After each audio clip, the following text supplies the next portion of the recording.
brushed himself off, and ready to go back to work. Did you come out last week with when the football team was here?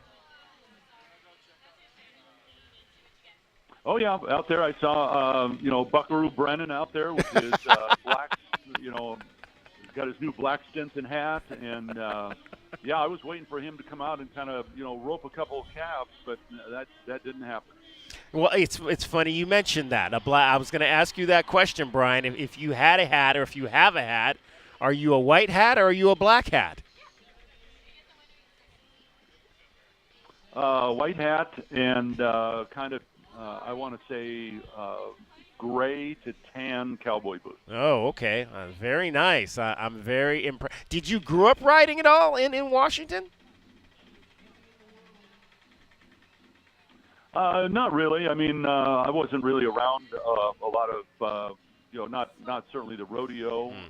Certainly had some friends who had horses and so on. My only experience is playing in a donkey basketball game at one time, and it was not a good ending for me, and so I retired at that point. Donkey basketball. I think we've all experienced that once or twice in our lives.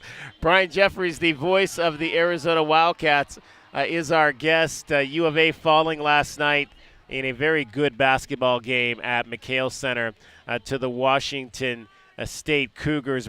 Brian, I don't think there were very many of us that had Washington State at the top of the Pac-12 conference when this whole thing got going back in late December. I guess when you looked at this, was there a team you thought could be a surprise, and was it them, or were you thinking maybe it might be another team that could be a surprise squad in the Pac-12 this year? To be honest with you, David, I didn't see a team that I would label as a surprise going into the year. I kind of thought everything was, set as the predictors, as everybody would put. I mean, at Arizona, USC, UCLA, Oregon is your.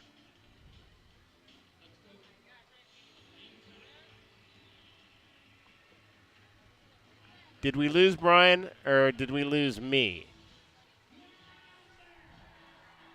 He's still online. Let me see if I can do DK. Hold on one second. I'm not sure if something happened. I'm not sure what.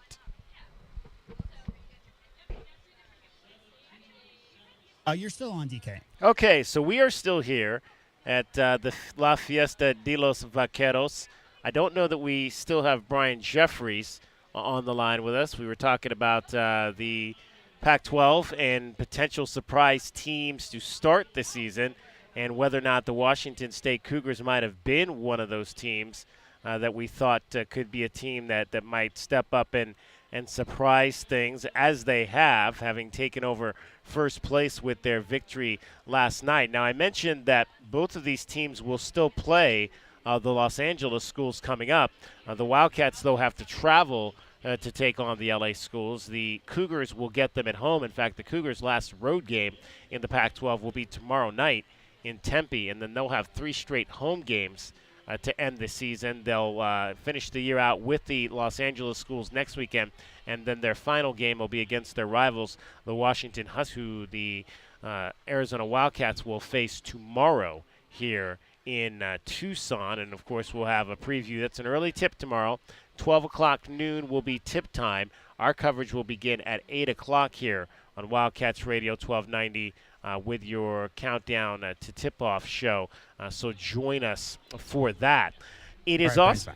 And I do believe we have Brian Jeffries back. Brian, you were talking about that you didn't really think that Washington's team, that you thought it would kind of play out the way the predictors had thought it might, with UCLA and USC and Arizona and Oregon being kind of maybe that top 4.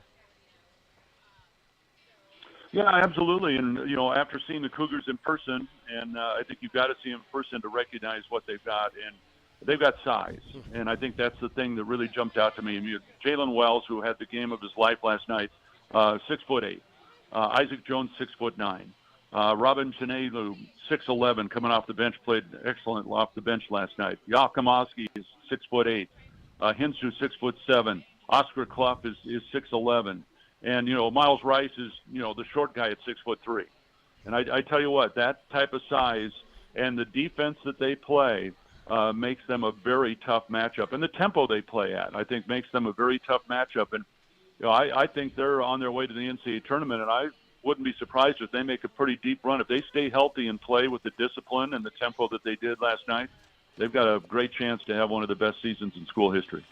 And obviously you look at this Washington team that's going to come in here, Brian, and it's in an embattled ball club, but there's talent on this team. I mean, you talk about Keon Brooks Jr., who is I saw he's one of only 2 players in Division I who's averaging 21 points, 7 rebounds, and shooting 50%. And the other guy is Zach Edey, and so we know what happened there. And Severe Wheeler is a guy who's been in some high-level games, having transferred over from Kentucky, and a guy that can dish the basketball. Certainly talent there. How surprised, just looking at Washington, are you that it just maybe hasn't materialized, hasn't connected at the level that maybe the talent says that they're capable of playing at? Well, I think the weakness for the Huskies is their defense. I mean, they're very good offensively. They're second to Arizona in terms of points per game, but they're dead last in the Pac-12 in scoring defense. And they've given up over 80 points 11 times now this season. And so, that last night was a great example up in Tempe where they had a sizable lead in the second half against Arizona State. Sun Devils came back.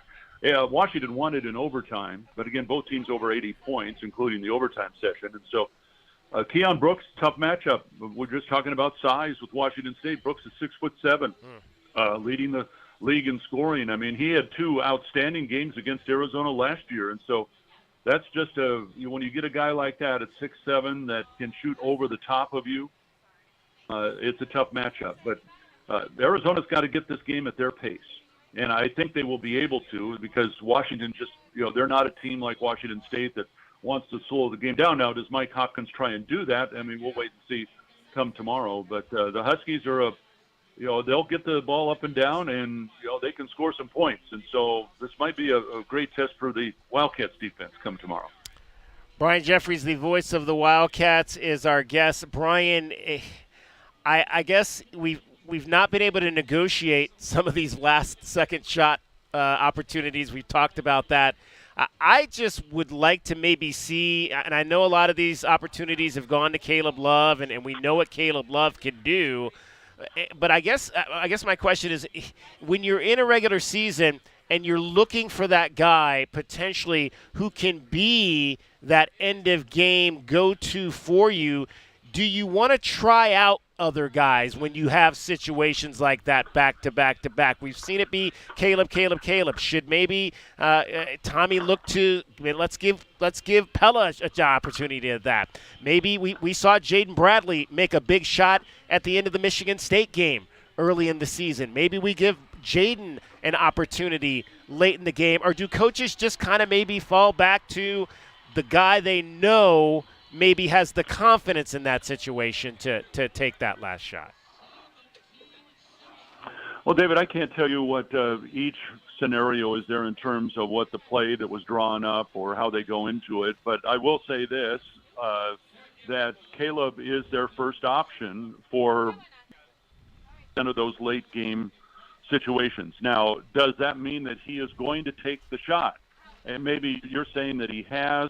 Well, some of it is someone else open? Does he have the best opportunity? And last night, if he doesn't slip and go down and travel to give Washington State the ball with 4 seconds to go, then, he was in great position driving the right side of the lane to get a shot either off the glass or maybe get it into Ballo. I mean, that's what they want. He is the best guy, I think, in that situation. It doesn't mean he's always going to take the shot.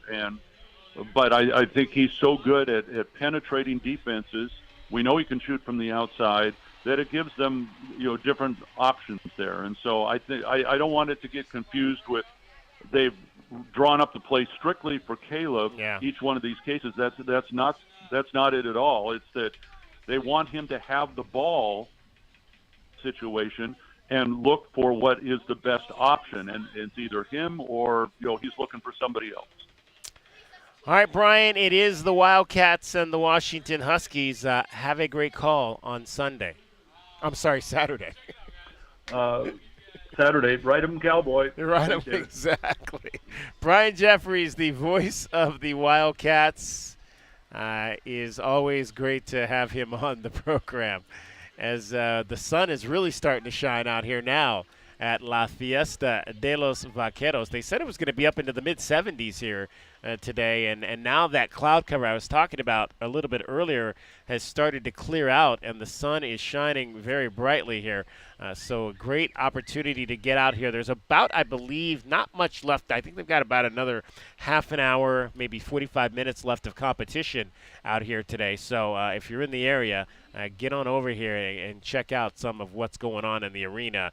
And we'll hopefully maybe have a chance to talk to one or two more of the athletes as well as some of the folks. I hear we're going to be getting one of the rodeo clowns here a little bit later, so that should be interesting. I don't know if the rodeo clown is going to talk or not. I was going to say, DK, I've seen 1,000 rodeo clowns. I've never seen them talk. Yeah, once. right? So when they told me that, I was like, oh, well, this is not TV. I need him to be a little bit verbal, so we'll see if I can get the rodeo clown to talk when they get here. Yeah, being later a mime on the show. Radio doesn't really play. That'll be in the 5 o'clock hour today. All right, getting you home every 20 minutes on the fives with your traffic and your weather. Here's Cricket.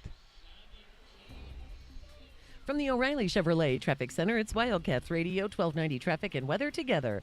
Collisions reported Speedway near Craycroft on Speedway west of Craycroft, also at Orange Grove and Oracle in Orange Grove. And road work should wrap up around 5 this afternoon along State Route 83 between mileposts 34 and 44.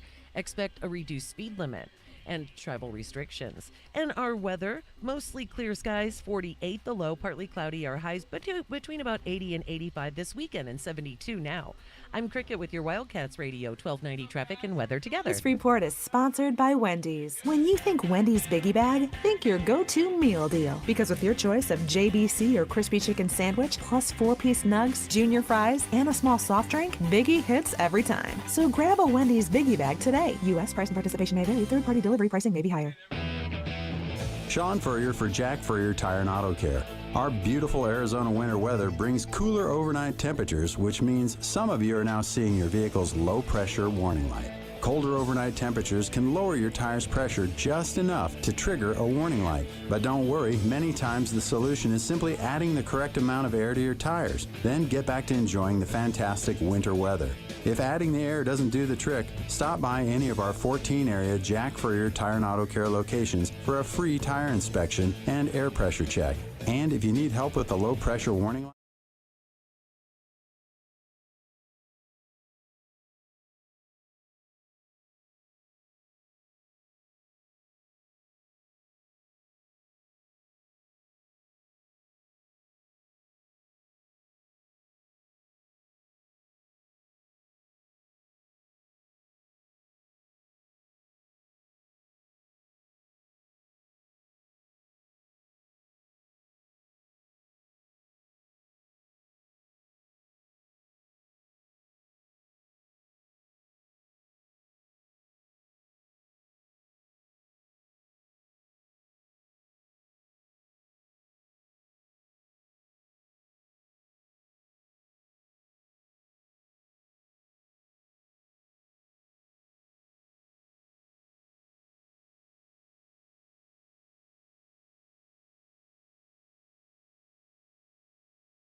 520-848-1290. 520-848-1290 is the number to get in on the program. You can call us at that number.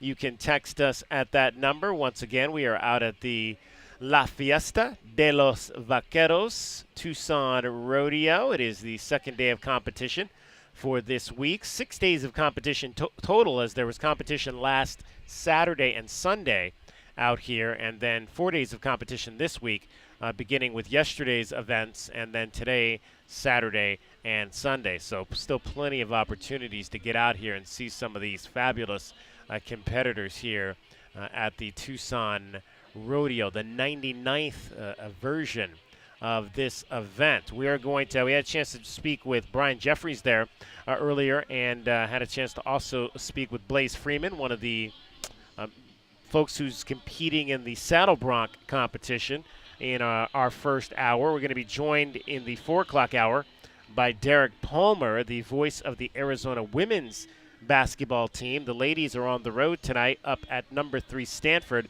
That is a game that you will hear right here on Wildcats Radio 1290 with coverage beginning at 6:45. So we'll take you right up to 6 o'clock.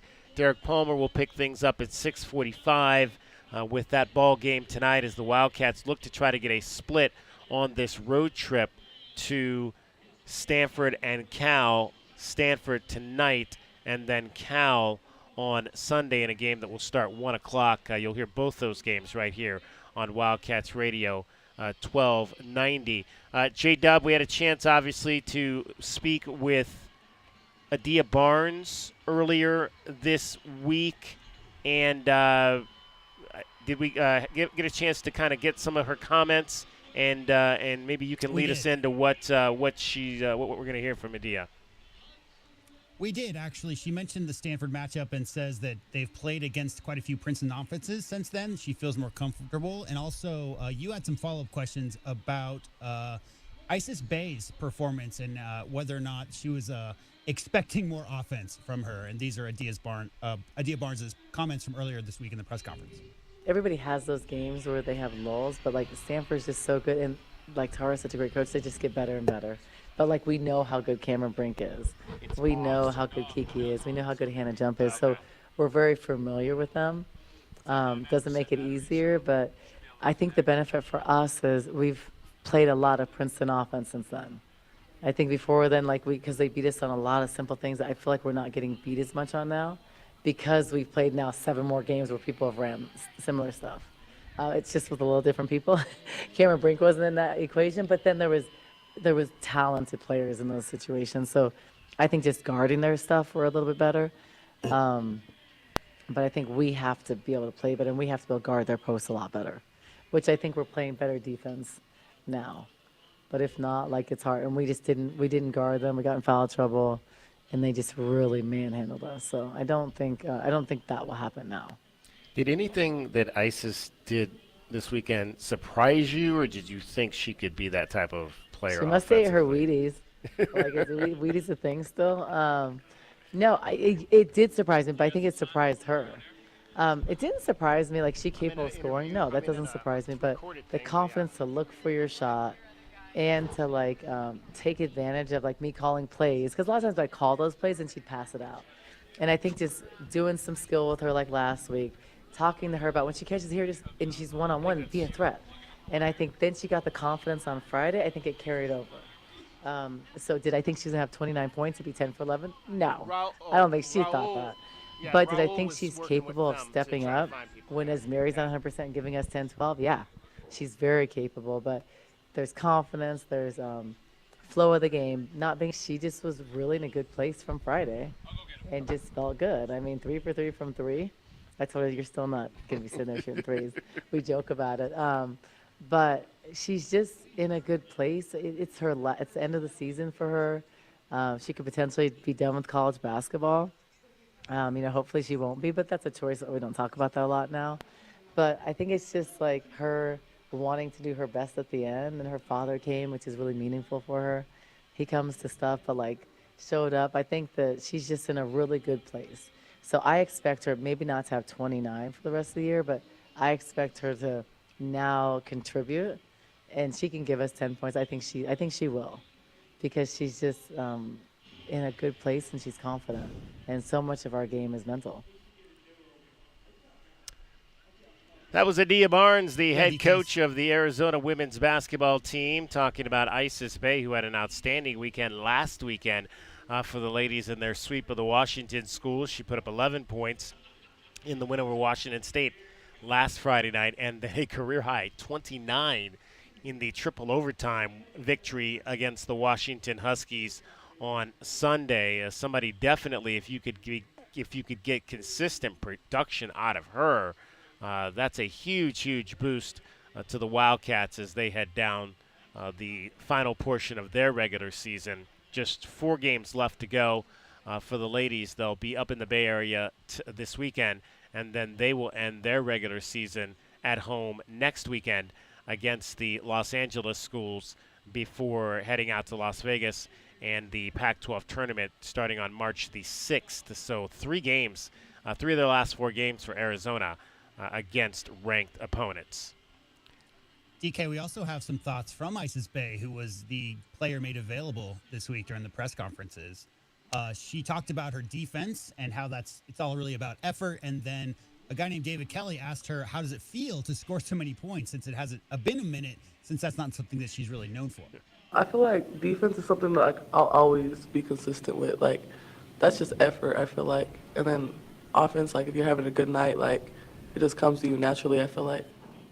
When you got going, Isis, I mean, how did that feel? You were just talking about, like, you've been primarily defensive-oriented at this level, but to get going like you did on Sunday, what was that like for you to have that feeling again, to be out there and be scoring?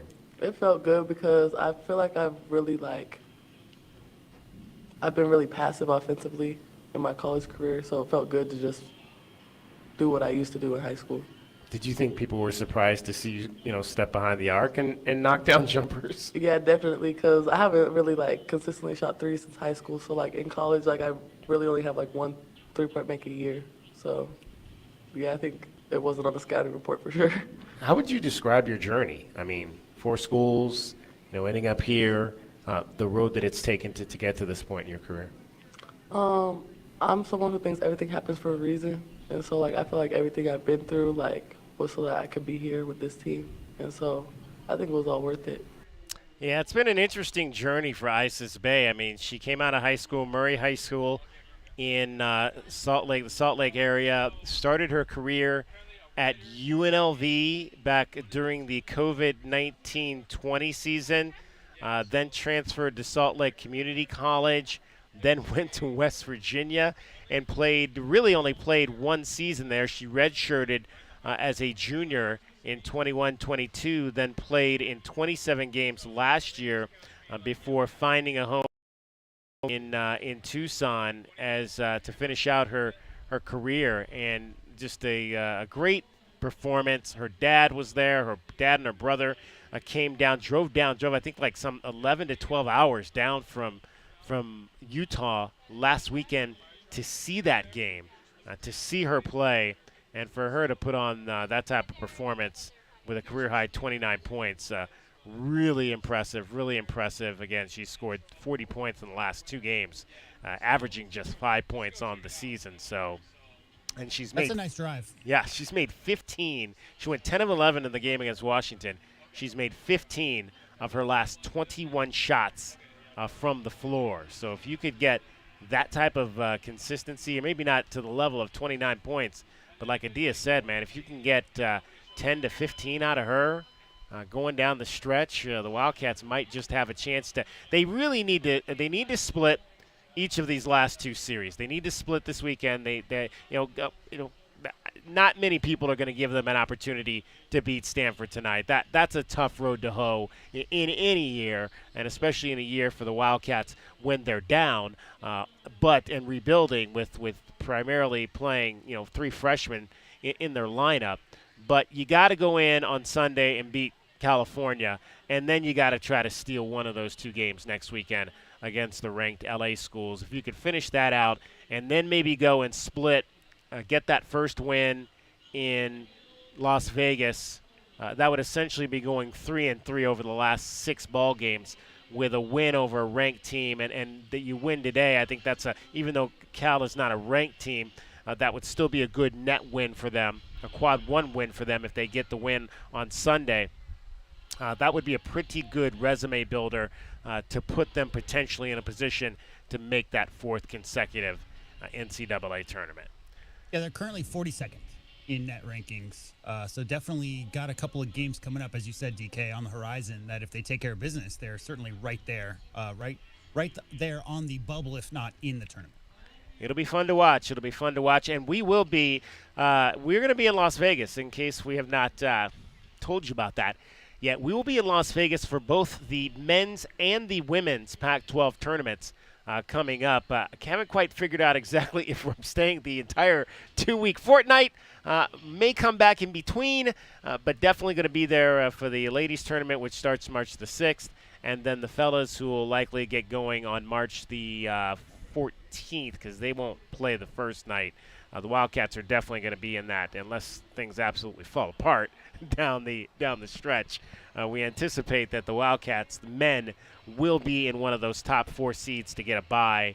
The ladies, however, will not be in that set, so they'll play Wednesday the 6th in Las Vegas, and we'll definitely be on hand to bring you complete coverage of the Wildcats for the final Pac-12 tournament runs for both the men and the women in Las Vegas coming up at the beginning of March. Hard to believe.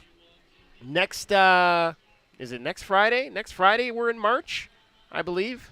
Yeah. Hard to believe. Hard to believe. March Madness is here. Week from today. Already. Yeah, a week from today. We will be in March, and it all begins. So the excitement of one of the best times of the college basketball season. All right, again, we are out at the Tucson Rodeo grounds, La Fiesta de los Vaqueros, the Tucson Rodeo. Lots of blue jeans out here, lots of cowboy boots, lots of cowboy hats. Competition continues out here. We're hoping to maybe get a bull rider if we can make that happen here to begin our next hour. Again, Derek Palmer will join us. We'll also hear from Tori Lavello. Baseball started. Spring training began for the Arizona Diamondbacks today as the D-backs try to repeat their National League run to the World Series. And the boys were back on the field today up in Scottsdale. In fact, that game began at 1 o'clock, and let's see, it has gone final as the Rockies, who share that complex, obviously, with the Diamondbacks in Scottsdale, get the win today by a score of 3-0. We'll get you some of the numbers on that and let you hear from Tori Lavello. Some comments that he made this week about his superstar sophomore outfielder, Corbin Carroll, who is the face of the franchise, helping to lead the team to the World Series in his rookie year, and what is going to be expected and how he is preparing for year number 2 with this Diamondbacks ball club. It's DK on the Sports Tip. Cricket is with us. J-Dub is with us. I'm at the rodeo. You're listening to Wildcats Radio 1290. From the O'Reilly Chevrolet Traffic Center, it's Wildcats Radio 1290 traffic and weather together.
man who has not one, but 3 first names, David Scott Kelly.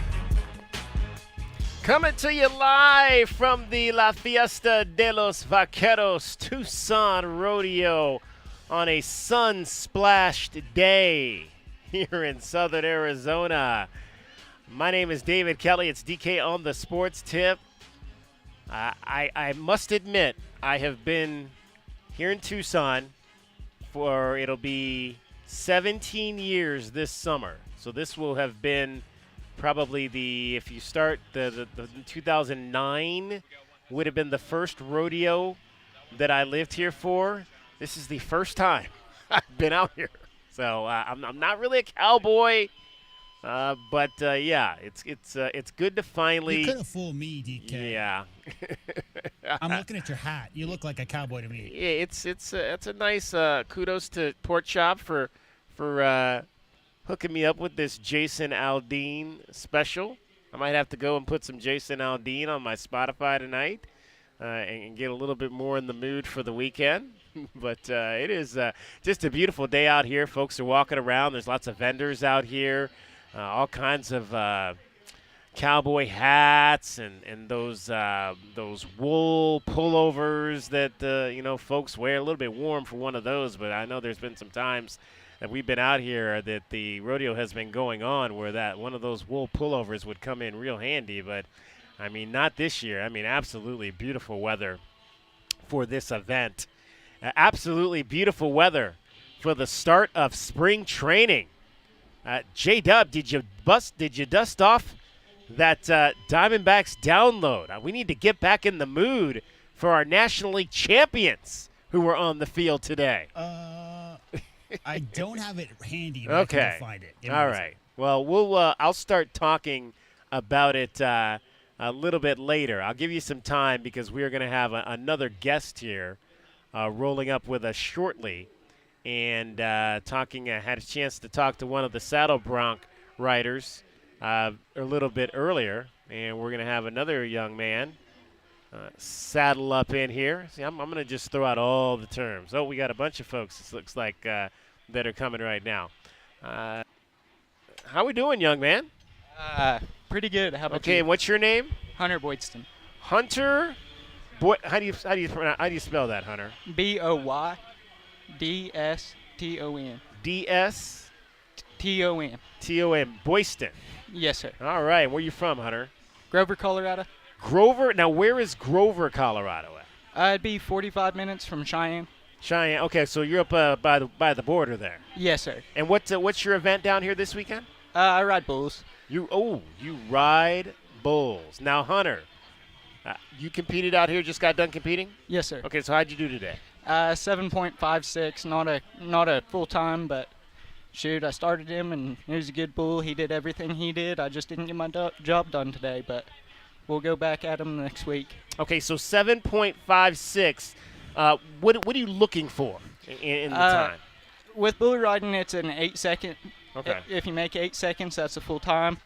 And then they score you 25 points goes to the bull, 25 points go to the rider. And then they add that up and see what your score is.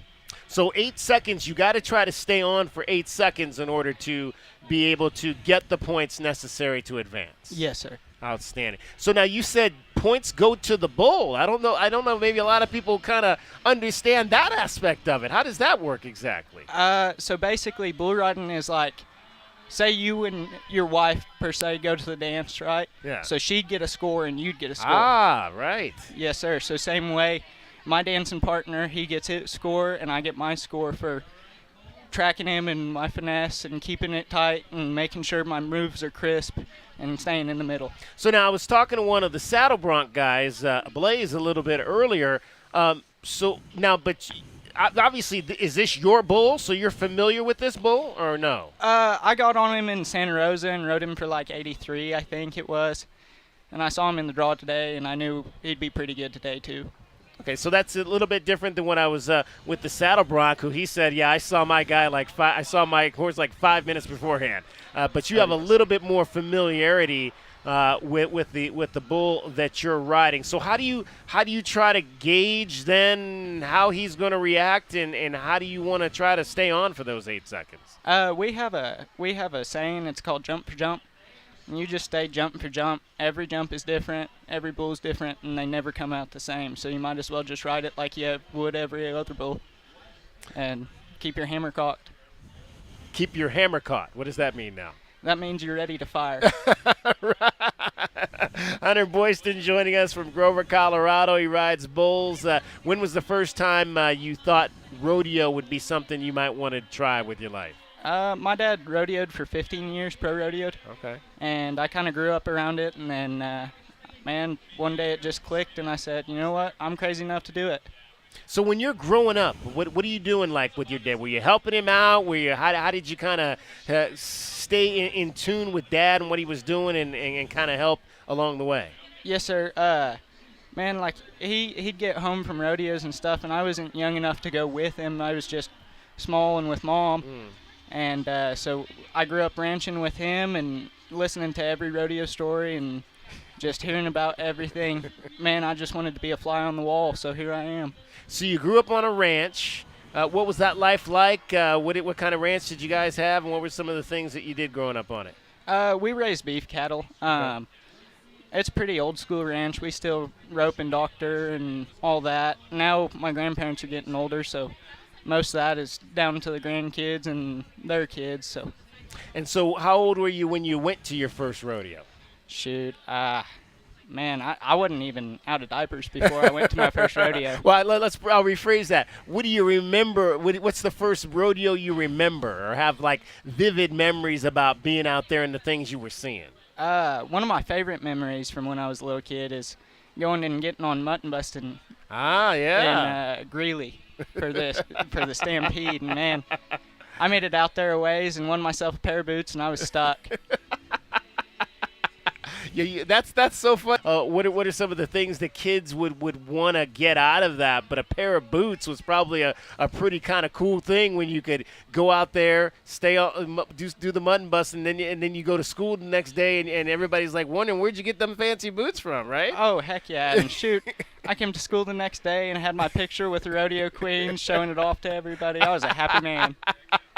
So now mutton busting, when you're that age, how long are you trying to stay on there? Is it like about 3 to 4 seconds, or?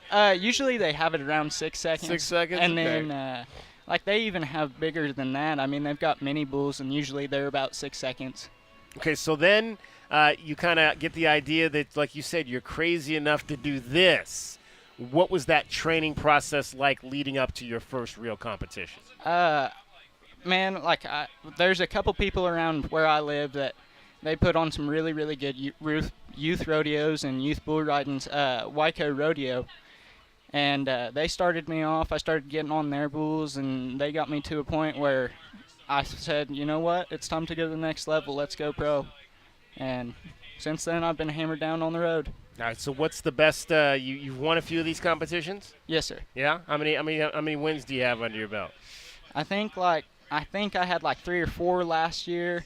And I'm still working on one. I won around in Park City, but shoot, that's still not enough money. I want more. Outstanding. So obviously this weekend did not come out the way that you want. So how do you try to grade yourself? Do you go back? Do you watch the tape? How do you kind of debrief yourself to be better the next time? Yes, sir. Go back and study the tape, take everything I can from it, and put out all the negative. The best thing you can do in this sport is have a positive mindset, and the next bull you get on, forget everything that happened in the past. It's a new day, and man, there's a good guy out there named Clayton Savage, and he gave me a good piece of advice, and he said, yesterday is dinosaur bones. It's just history. Right. What's the travel like? You like the travel that comes with this? Yeah, I mean, I love it. You see every part of the world you ever wanted to, and man, even going over to Brazil if you wanted to, you could tour over there. I mean, this sport just brings so many people together and so many people from different walks of life. You can see everything you've ever wanted. What's interesting about this competition here in Tucson? Man, the people are for sure different from back home. They're a whole lot nicer, a whole lot more smiles on their faces, just happy to be here in the good weather. Yeah. So now, what's next in terms of how much time do you have off? You get right back in it next weekend? No, we've got a little bit of a slow period. Us few guys, just a slow week, and then next week I think it'll start kicking it off, and we'll hit our summer run. And I mean, it just doesn't stop until December after that. So. Wow. So summertime is when you guys really get going. Yes, sir. Outstanding. Well, hey, Hunter, we appreciate you taking a few minutes to stop by and join us, and continued success and best of luck.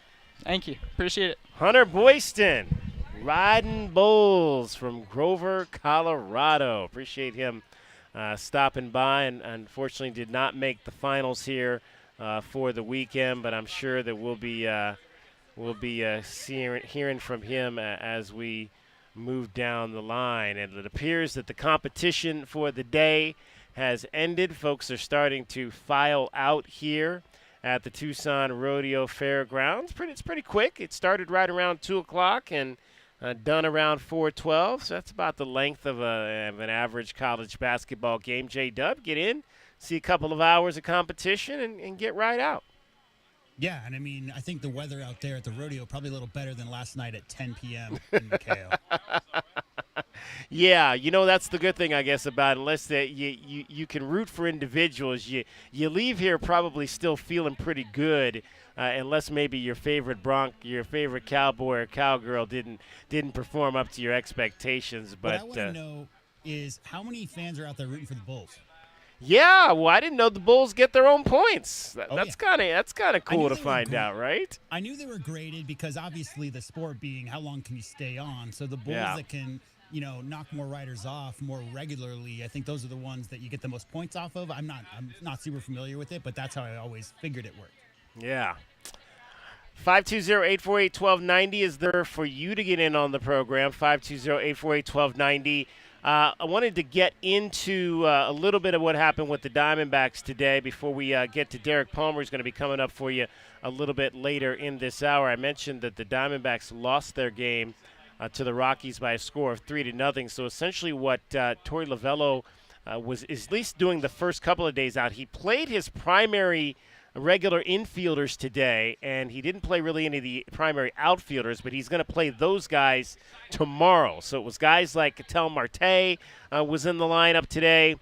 Christian Walker played. Christian went 1 for 2. Ketel went 1 for 2 in the ball game. The new third baseman who they signed from the Seattle Mariners, Eugenio Suarez, was also in the lineup today, and Luis Perdomo, the shortstop, also played today. So Corbin Carroll was not in the lineup today. We'll see him tomorrow along with the rest of the expected outfield. So it's very interesting the way that kind of Torey is doing that, at least to start the spring training part of the playing schedule. Tommy Henry started for the Diamondbacks today. He went 2 innings, had 3 strikeouts, allowed just 1 hit. So a pretty nice outing for Tommy Henry to start things in spring training. There was only 12 hits combined, a pretty clean game at Salt River today between the Rockies and the Diamondbacks, and the Rockies come out on top by a score of 3-0. We'll hear from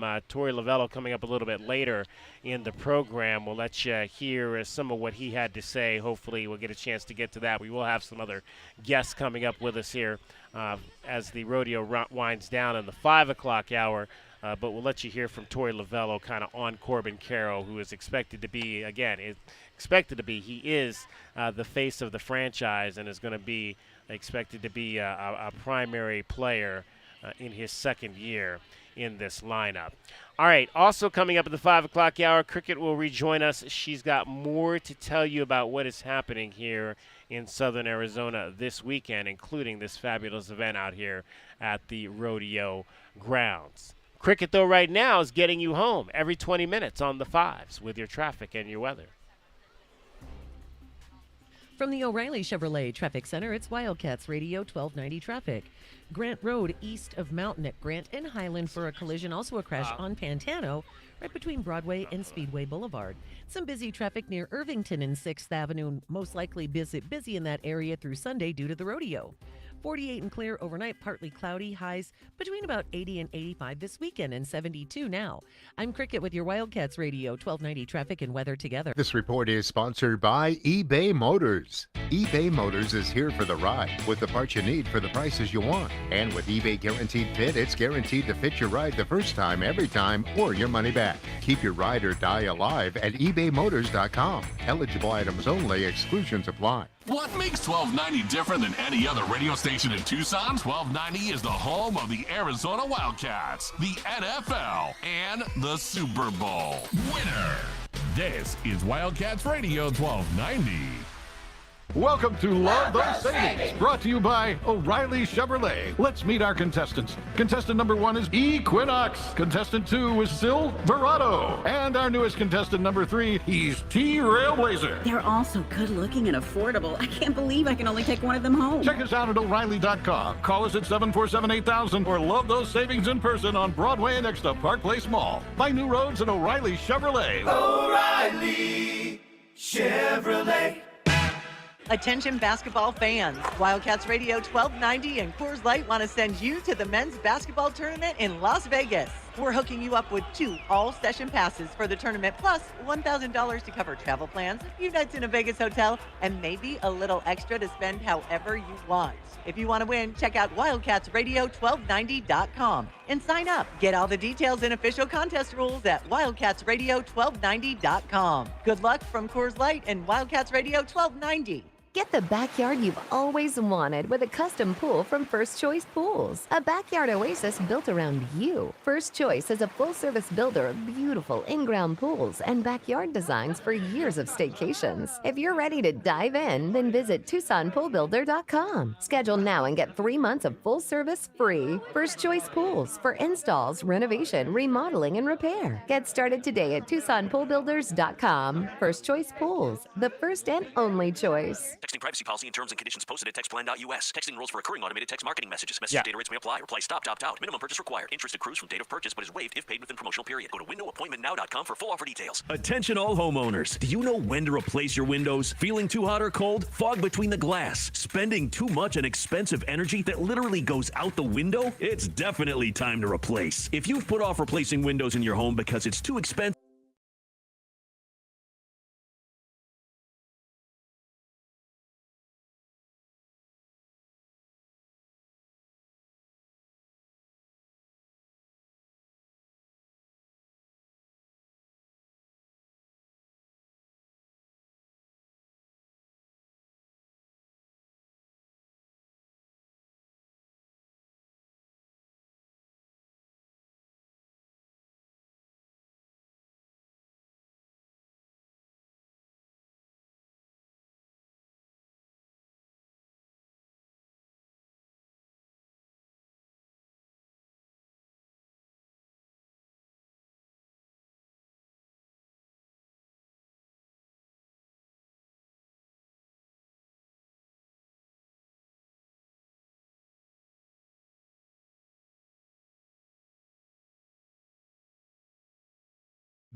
All right, 520-848-1290 is the number to get in on the program. Let's talk some Arizona women's basketball. The Wildcats are on the road to the Bay Area. They're going to take on the number 3 team in the country tonight, the Stanford Cardinal. And we are joined by the man who will call that game. You'll hear it right here on Wildcats Radio 1290. Derek Palmer joins us from Palo Alto and the Bay Area. And Derek, the last time these two teams got together, it did not end well for the Wildcats, a 40-plus point loss. What do they have to do to make this a more competitive second meeting? They got to do something about those two Stanford bigs, Cameron Brink and Kiki Ariafen. Brink had a double-double in the first quarter in McHale. So that she's kind of been the biggest Wildcat killer of them all for the last 4 years. But the two of them combined for almost 50 points and almost 30 rebounds. And they kind of took turns with Brink doing it in the first half and Ariafen doing it in the second. And each of them kind of in foul trouble in each of those. So it's not even really a matter of how do you defend both of them. They just got to try to figure out how to do one at a time because they are both foul prone. There's always a number of players when you talk about the Stanford Cardinal. You mentioned just two right there. Hannah Jump is another player that, again, was probably going to be playing on the next level next year. What makes her such a dangerous person to defend for Arizona? Because those two bigs just occupy so much attention. So, I mean, especially talking about a team in Arizona that's lost so much of its front court depth to injury and are relying heavily upon a freshman. There's an awful lot of help that is coming their way, whether it be Cunningham or Bay, but even to a degree Martinez. And it unfortunately leaves a knockdown shooter wide open and Jump. So she's a great shooter. There's no doubt about that, but she's given an awful lot of opportunity because of the roster that she's playing on, especially how talented their front court is.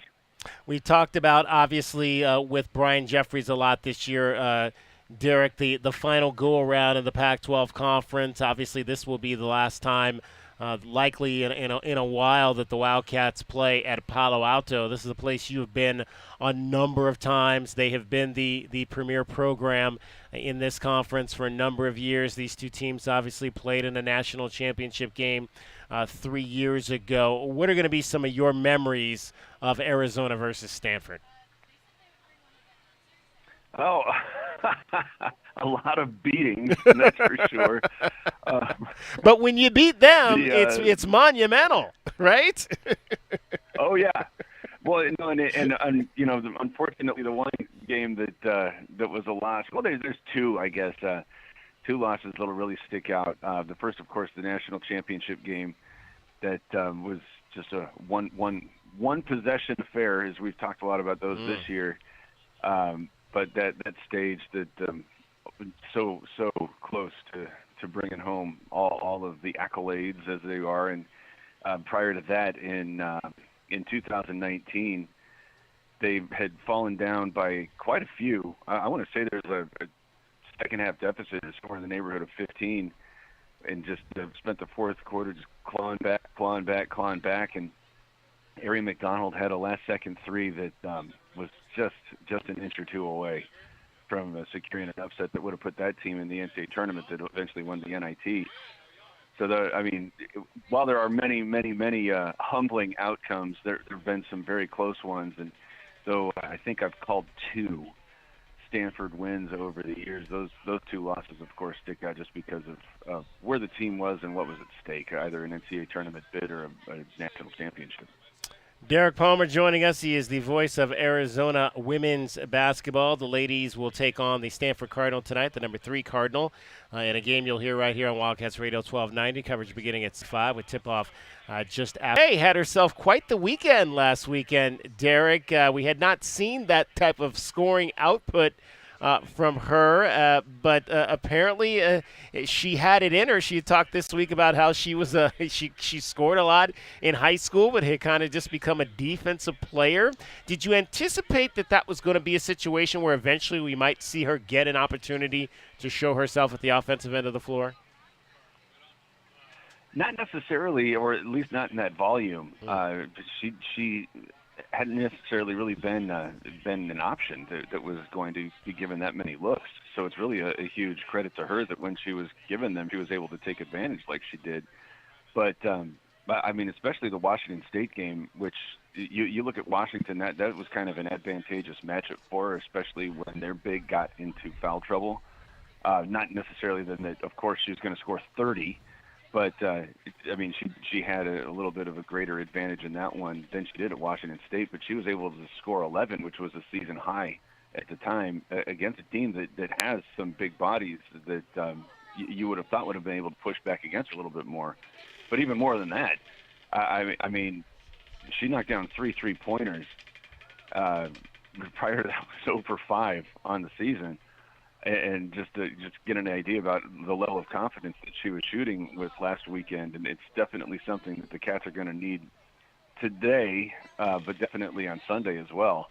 So hopefully she's still got a few left in the bag. Yeah, well, 3 for 3 from three-point land. So let's hope she can continue that for sure. Continue to knock down those three-point shots when she gets an opportunity, although clearly that's not necessarily her game. Jada Williams continues to be kind of the floor leader for this team. Helena Puello, just the glue to this team. At 55 minutes, that's pretty incredible that she played every single. I kind of laughed when Adia said, because Adia has said this before. She's like, "Oh, I thought I'd taken her out at some point, but then I looked at the numbers and realized I hadn't taken her out at all."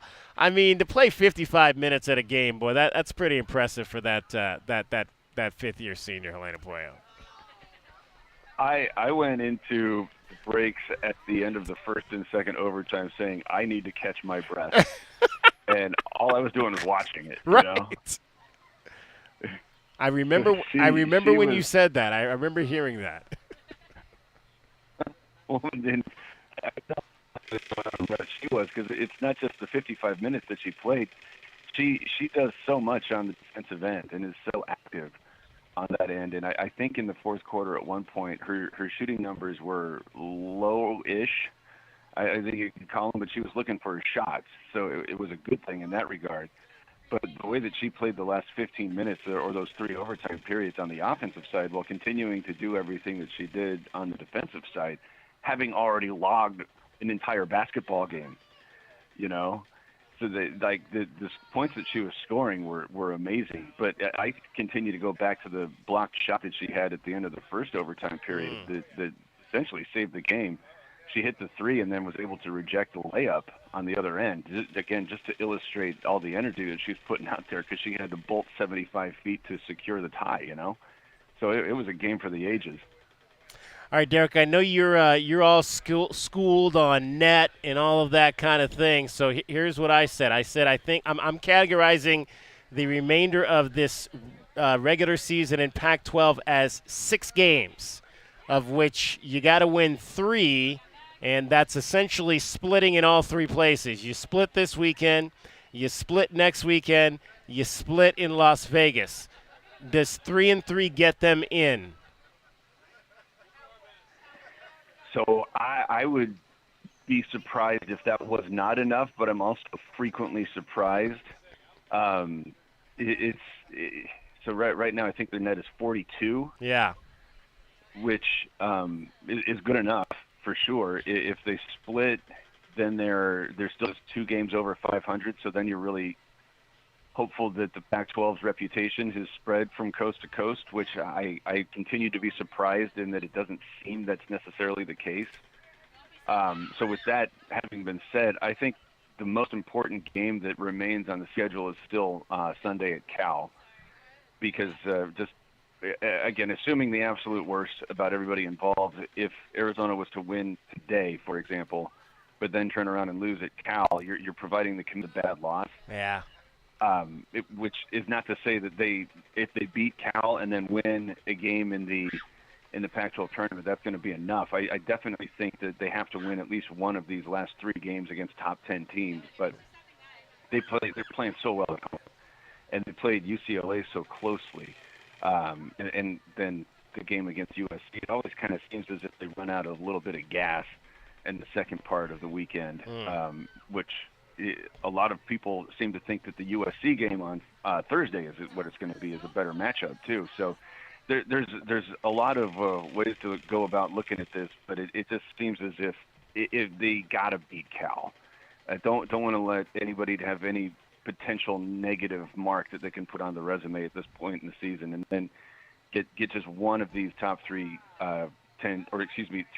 top 10 games that are remaining, and that seems like that should definitely crack the door open. Then it's just a matter of what can you do in the Pac-12 tournament to force your way in.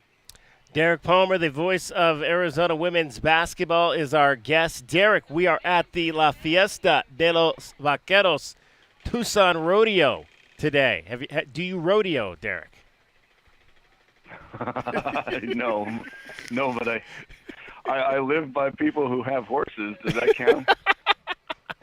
Do they let you ride those horses? Well, I've never asked. I'm sure that some of them would.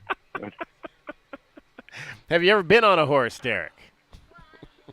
It's been decades. Oh, man. It's been decades. I got a memory foam cushion in my seat, so I don't know if they do saddles like that. That's probably going to be the first thing I need. Do you have any cowboy boots? Oh, I think you know the answer to that. Okay, all right. And then when I know that I won't ask if you have a fancy cowboy hat like the one that I'm wearing right now out here. I know you don't have a cowboy hat though. No, I try to make most of my fashion purchases along the lines of what would Fraser Crane do. So that I haven't seen him in cowboy boots yet. You're a city rat like me, but that's okay. That's right. That is okay. Derek, we always appreciate an opportunity to chat with you. Have a great call tonight and a great call on Sunday. Hey, thanks so much for having me. Derek Palmer, he is the voice of Arizona women's basketball. Again, the ladies will take on number 3 Stanford. That'll be tonight. Coverage begins at 6:45 here on Wildcats Radio 1290. Tip-off just after 7 o'clock. And then it's over to California and the Golden Bears on Sunday. That game will commence on air at 12:45 with a tip-off a little bit after 1 o'clock. The Wildcats right now, again, needing to get a split, as Derek told you right there. And as I've said throughout this show, really need to split each of these last 3 weekends, which includes this trip to the Bay Area. This week at home against 2 top 15 teams in UCLA and Southern California. The Wildcats will play on the first day in Las Vegas, depending on what their final seeding is. You need to win that seeded game into one of those games against one of the top 4 seeds and see what happens. But if you could win for sure 3 of these last 6, I think they've got a great, great opportunity to extend that NCAA tournament stretch to 4 consecutive games. All right, we still have a lot to go out here at the La Fiesta de los Vaqueros Tucson Rodeo competition has wrapped up for the day. I've been informed we are getting a rodeo clown. The rodeo clown does talk and apparently is very funny. So we look forward to visiting with that. Also, we're going to talk to Christina Banks from Chicks and Chaps, which is a organization here in Tucson that is helping in the fight with cancer. So we look forward to talking to Christina as well. We'd love to talk to you today. 520-848-1290. 520-848-1290 is the number to get in on the program. You can call us on the program. You can text us at the program. I got a text here from Doug with a link in it, so I'm going to have to go read this link before I get into what exactly he had to say here. But it has something to do with the free throw trends of the Arizona Wildcats. So we'll have to see exactly what that is. But again, not a great performance at the line last night. And I don't know that the Wildcats have been, quote, that good at the line all year. They started out not too bad at the line, but it hasn't necessarily been, I think, what you want it to be over the course of the last 5 or 6 games. And you're going to have to be a good, if you want to have a chance to win a national championship, you're going to have to be a good foul shooting team down the stretch of this season. DK, when the strength of your team and the goal of your head coach is to get the ball at the rim and put pressure on the rim, then it's pretty important that they did shoot 80% versus the school up north. Okay. But yeah, they have not shot great all season. 63% in that loss last night. Yeah. We'll dive more into that. But first, we got to get you home. Every 20 minutes on the 5s with your traffic and your weather. Here's Cricket.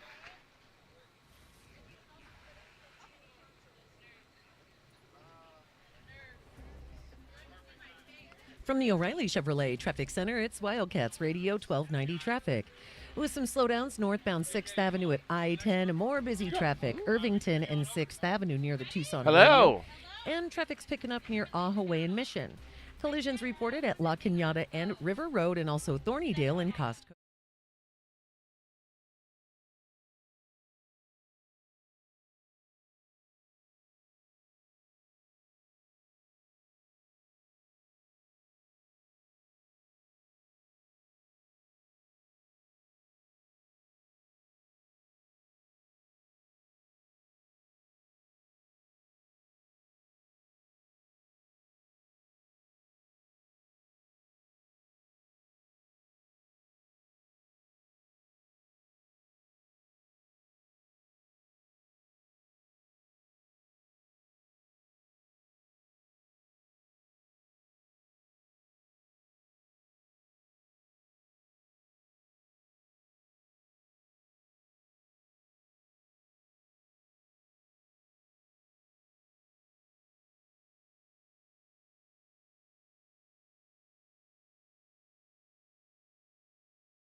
90.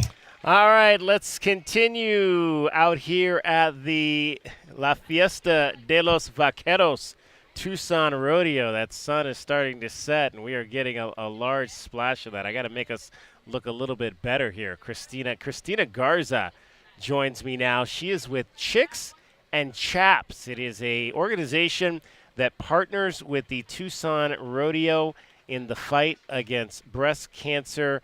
So glad that you could join us, Christina. Tell me a little bit about how Chicks and Chaps got started.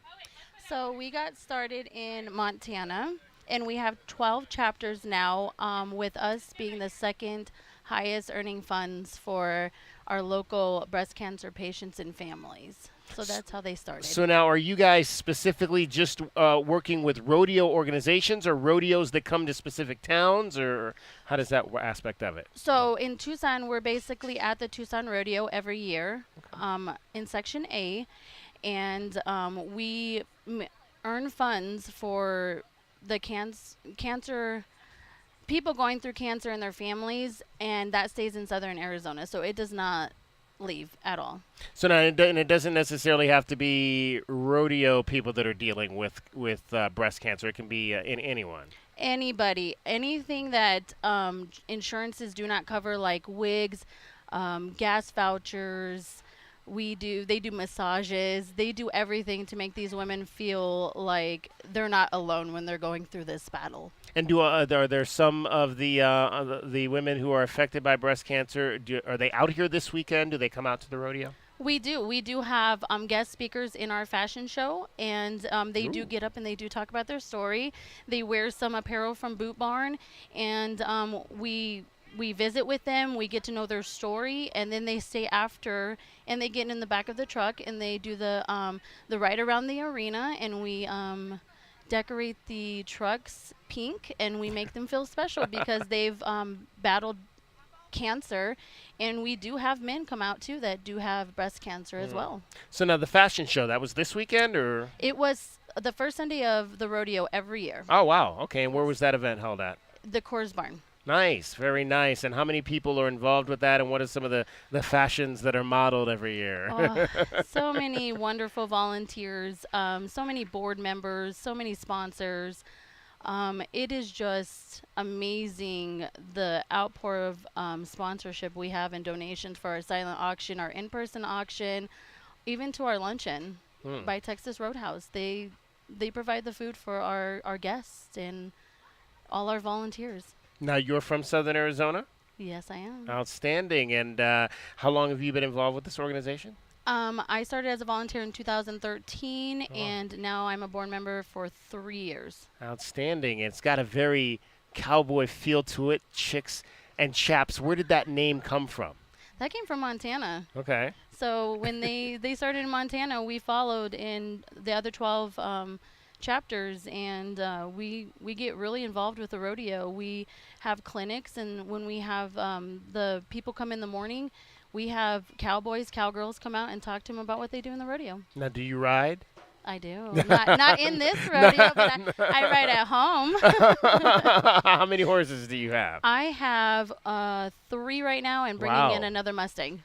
Wow. So all Mustangs, or?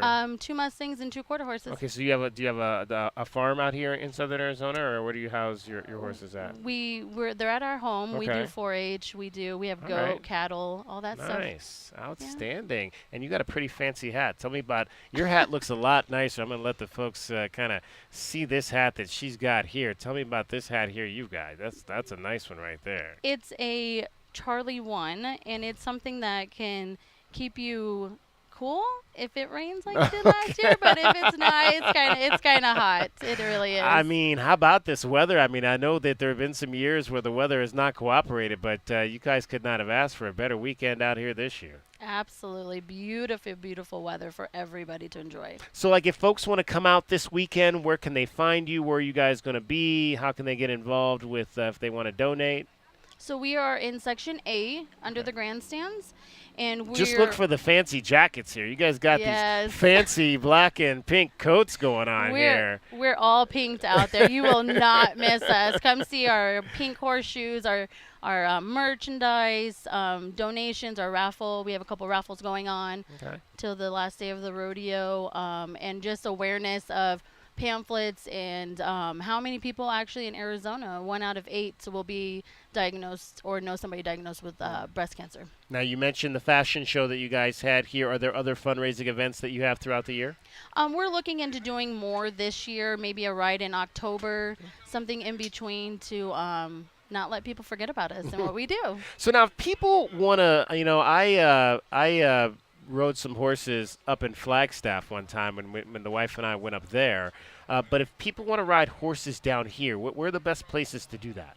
Oh boy. It depends on if you're experienced or non-experienced. Okay. If you're not I am very inexperienced, okay? In fact, I was disappointed. The horse that we got on these trotting horses that it was weird because we were kind of going through, it wasn't like on a flat kind of thing. It was like kind of like in a little bit of a foresty type of thing, and I'm like, how are these horses not falling down? Because it's like they were like big veins of trees and stuff that they were having to step over, and it was almost like the horse knew the route because he knew exactly where not to step. And I was like, these horses are way smarter than I am right now. But inexperienced people like me, where would I want to go and try to maybe ride down here? So that sounds like trail riding. Yeah, well, that's exactly what it was. It was trail riding, and it was not very fast. I thought I was going to get a nice gallop going. I was disappointed. I want to get on a horse and go a little bit. I don't want to go real fast, but I want to go somewhat fast. There's a couple places,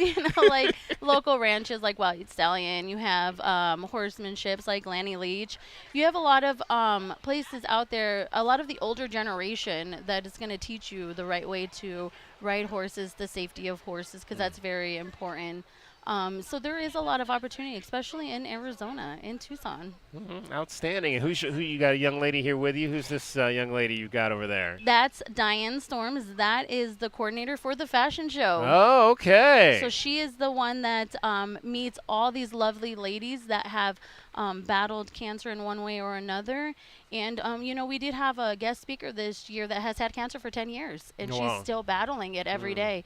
So there's a lot of things that she does to get that rolling for everybody. Is Diane the one that came up with these fancy jackets you guys have here? No, that was me. Oh, so you're the designer, huh? Yeah, I'm merch coordinator and decor coordinator. So what does that mean, decor coordinator? You dress up the events and that kind of thing? I do. The whole Coors Barn is my responsibility as far as decor. And the buckles. We have lovely buckles for our raffles. So it's all a team. We all work together. We all come together on that day, and we just help each other get the event rolling and successful. So you mentioned that those buckles are a part of the raffle, one of the raffles that's going on out here this weekend. We do. We have that. We're going to have that at the Coors Barn until 6 today, 6 tomorrow. And we pull the winner on Sunday. Outstanding. How many of those are just one winner for the? Just one year. winner. So get on out here and get involved with that raffle. How many tickets? What are the ticket prices to get in on that? So it's $5 for one ticket and $20 for 5 tickets. So you get an extra ticket if you do $20. And do you have to be here, or can I buy a ticket online? You can. Well, you have to be here to buy it, but you don't have to be here to win it. Okay. Yes. Outstanding. Well, Christina, I really do appreciate you stopping by and chatting with us, letting us all know a little bit about Chicks and Chaps and the fine work that you guys are doing out here. Anything special for you all coming up for the 100th next year? Ooh, we got some plans. We've got to show appreciation to Tucson Rodeo Vaqueros because they allow us to have this event. They support us. So we're hoping to be in the 100-year parade. Okay. And I was going to ask you, were you in the parade yesterday or no? We weren't. Okay. But we are going to start early, and we want to make the La Fiesta de los Vaqueros 100-year special for us too, and kind of incorporate them and let them know how much we appreciate them. How many women and are there? If women want to join, how do they go about doing that? Go to our Tucson Chicks and Chaps Facebook, Instagram. shoot us a message. We love volunteers. We never turn any volunteers away. Some do become board members and stay for years and years. And we still have 2 ladies that helped start it, and they're still here. Wow, that is awesome. Yes. Christina, thank you for so much for coming by. Thank Christina you so much. Garza from Chicks and Chaps. Head on over to their website, TucsonChicksandChaps.org. You can find all the information out about this fabulous event that they've got going on there. All right, coming up in the 5 o'clock hour, we've got a lot more for you. We're gonna talk to a rodeo clown. I have never talked to a rodeo clown before, so I'm looking forward to that opportunity. I heard the clown is pretty funny. He does talk. So we'll have that for you, as well as we'll let you hear from Diamondbacks manager Torey Lavello, some of his comments this week on Corbin Carroll as spring training underway. The fellas lost today to the Rockies in their first spring training game up at Salt River Fields. We got to get the Coyotes together. They've lost 11 games in a row. The Coyotes will be back on the ice tonight, but things not going well for them right now. Yeah, that's a lot of losses there, J-Dub, 11 in a row. Playing themselves right out of the postseason.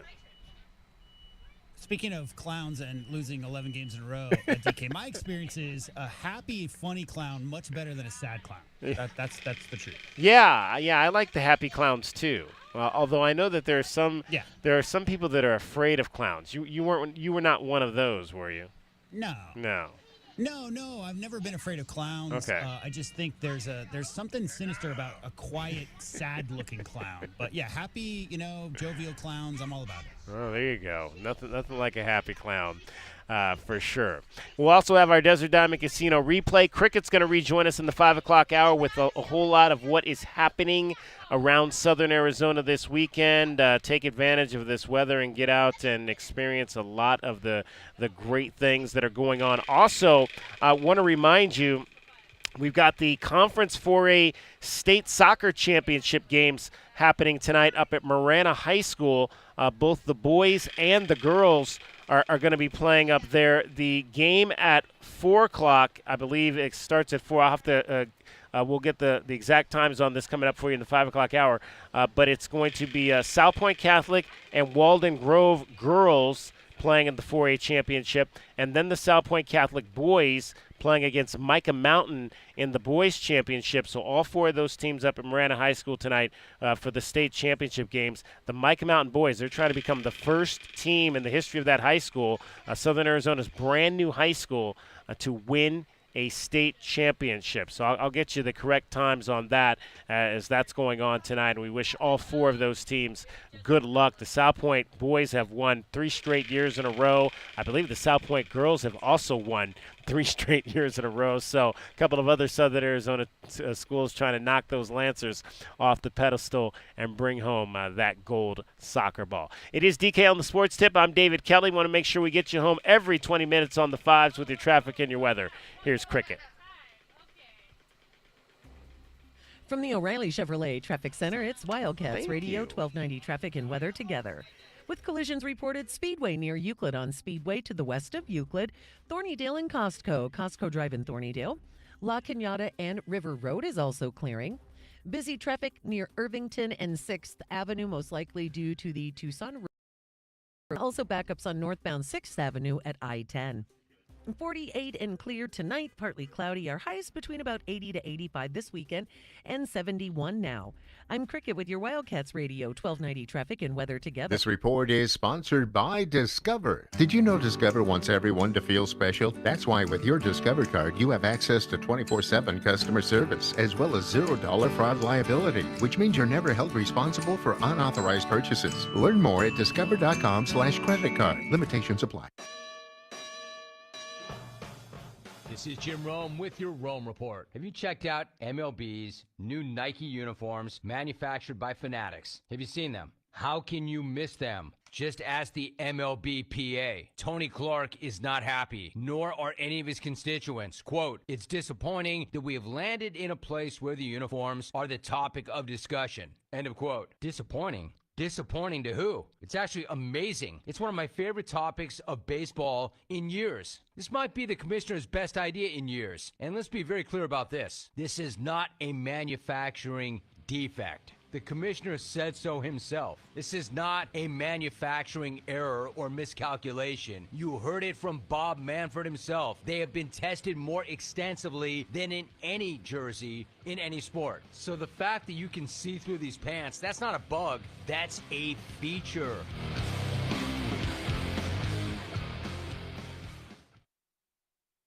Prize Picks, America's #1 fantasy sports app, is the most exciting way to play daily fantasy sports. Win up to 100 times your money with as little as 4 correct picks. Now that we're in basketball season, I like more than 10 rebounds for Denver Center. Download the Prize Picks app right now and use the code ROAM for a first deposit match of up to $100. That's code ROAM on Prize Picks for a deposit match of up to $100. Prize Picks. Pick more, pick less. It's that easy. Must be present in certain states. Visit prizepicks.com for restrictions and details.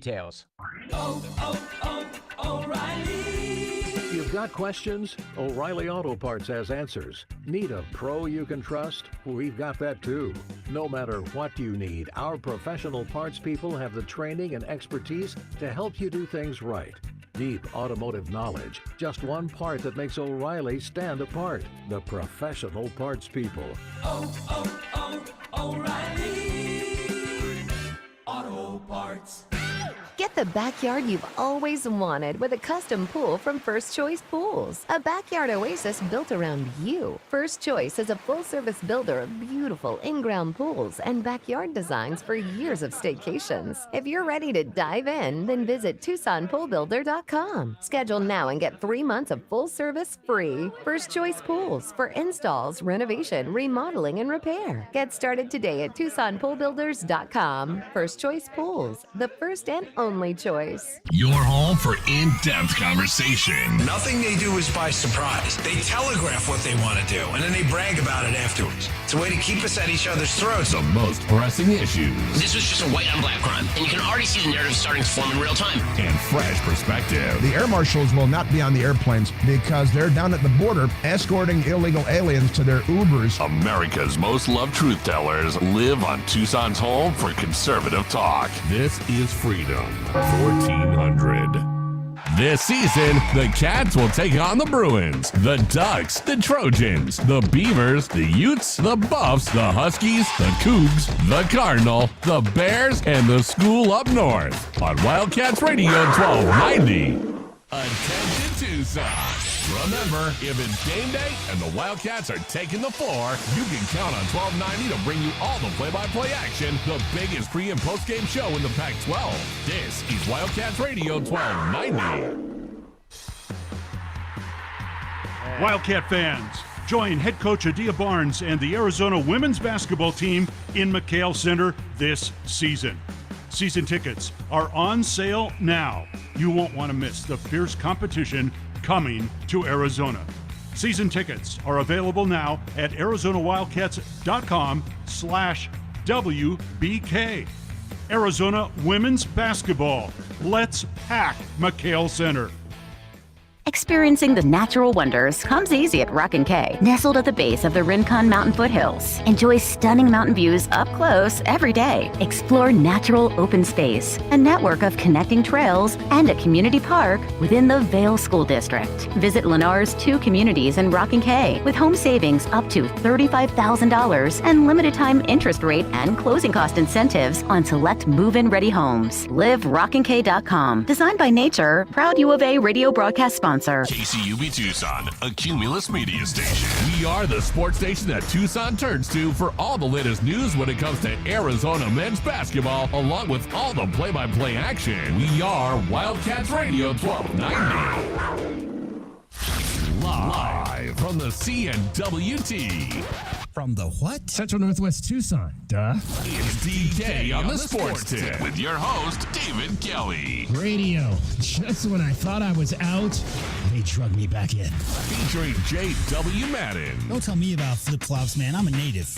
And Cricket getting you home with traffic and weather. Camp on Melt Lemon, not in the left lane on the freeway. Here we go! And now, a man man who has not one, but 3 first names, David Scott Kelly. Welcome back out here to La Fiesta de los Vaqueros. The Tucson Rodeo competition is wrapped up for the day. Final hour of the show, and we've got another outstanding guest. He's the one that's in the sun right now. If you're watching on one of our many video streams, we are streaming this show on Facebook Live, YouTube, and Twitch at Wildcats Radio 1290. You can also watch it on Twitter at Wildcats 1290. Pleased to be joined by Will Rasmussen. He is the rodeo announcer out here this weekend. Long time rodeo announcer from up in Montana. And Will, we appreciate you taking a few minutes to join us. Now, I got here right around 3 o'clock, and one of our promo guys over here, Raul, was taking some pictures over, and apparently a horse came down on somebody's chest during one of the things there. How'd that young man? Did he come out of that all right? He's all right. Yep. Yeah, he's fine. He walked right out of there. They're tough, you know. Yes, they're tough. they are. The man with 3 first names. That's me. That's what they. That's David me. David Scott Kelly. Yep, 3 How about first that? names. There you go. Well, Will, you know, I was looking. You know a little about radio. You're a radio guy up in Montana, so this is nothing new for you.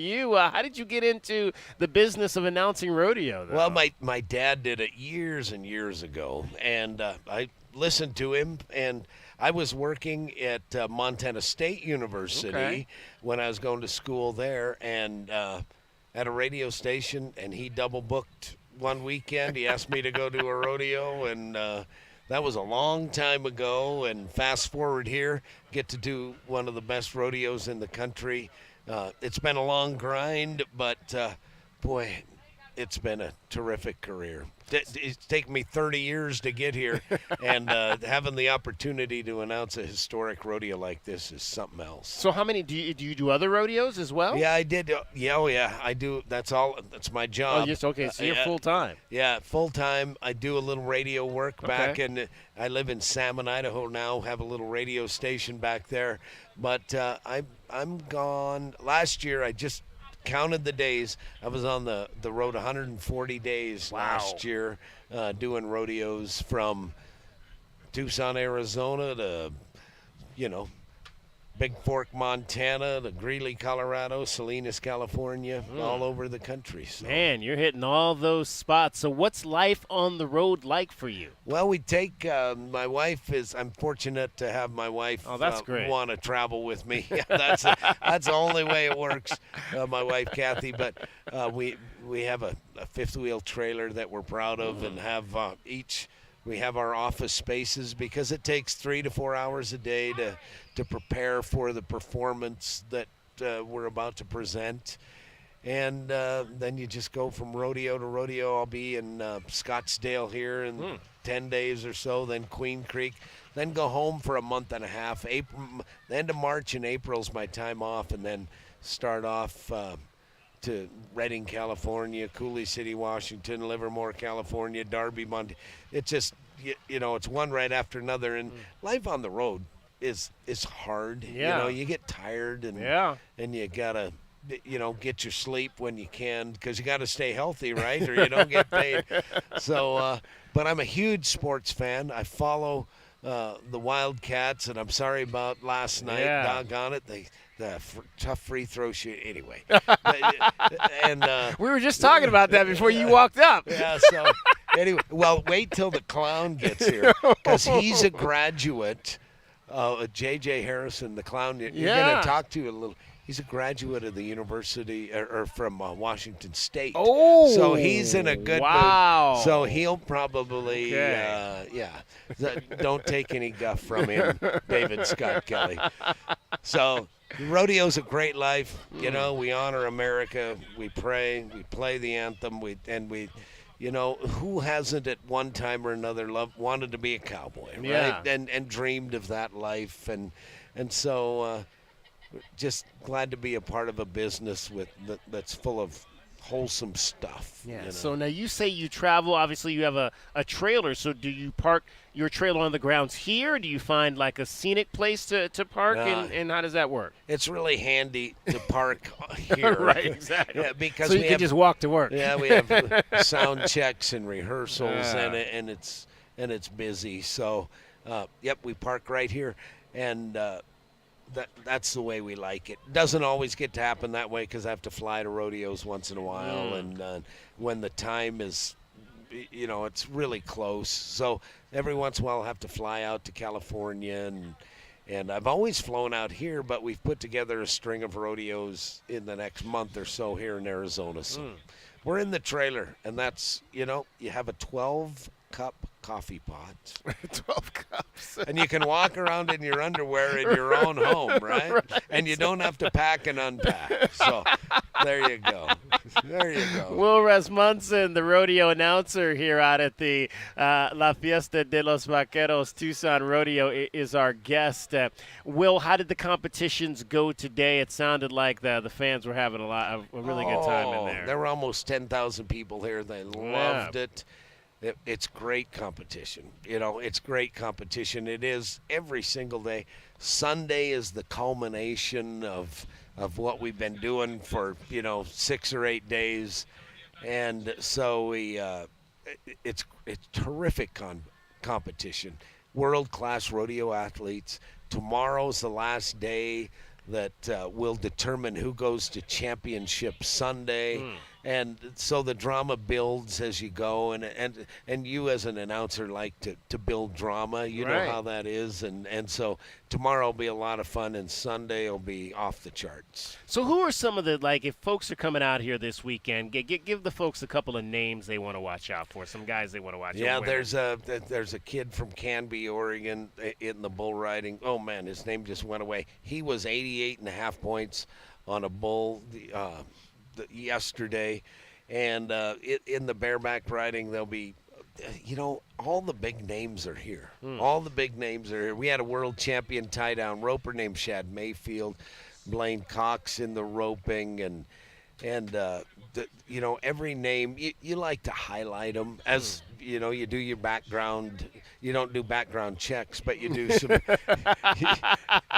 you do some research on them, and so it's some of the names that you'll see over the next couple days.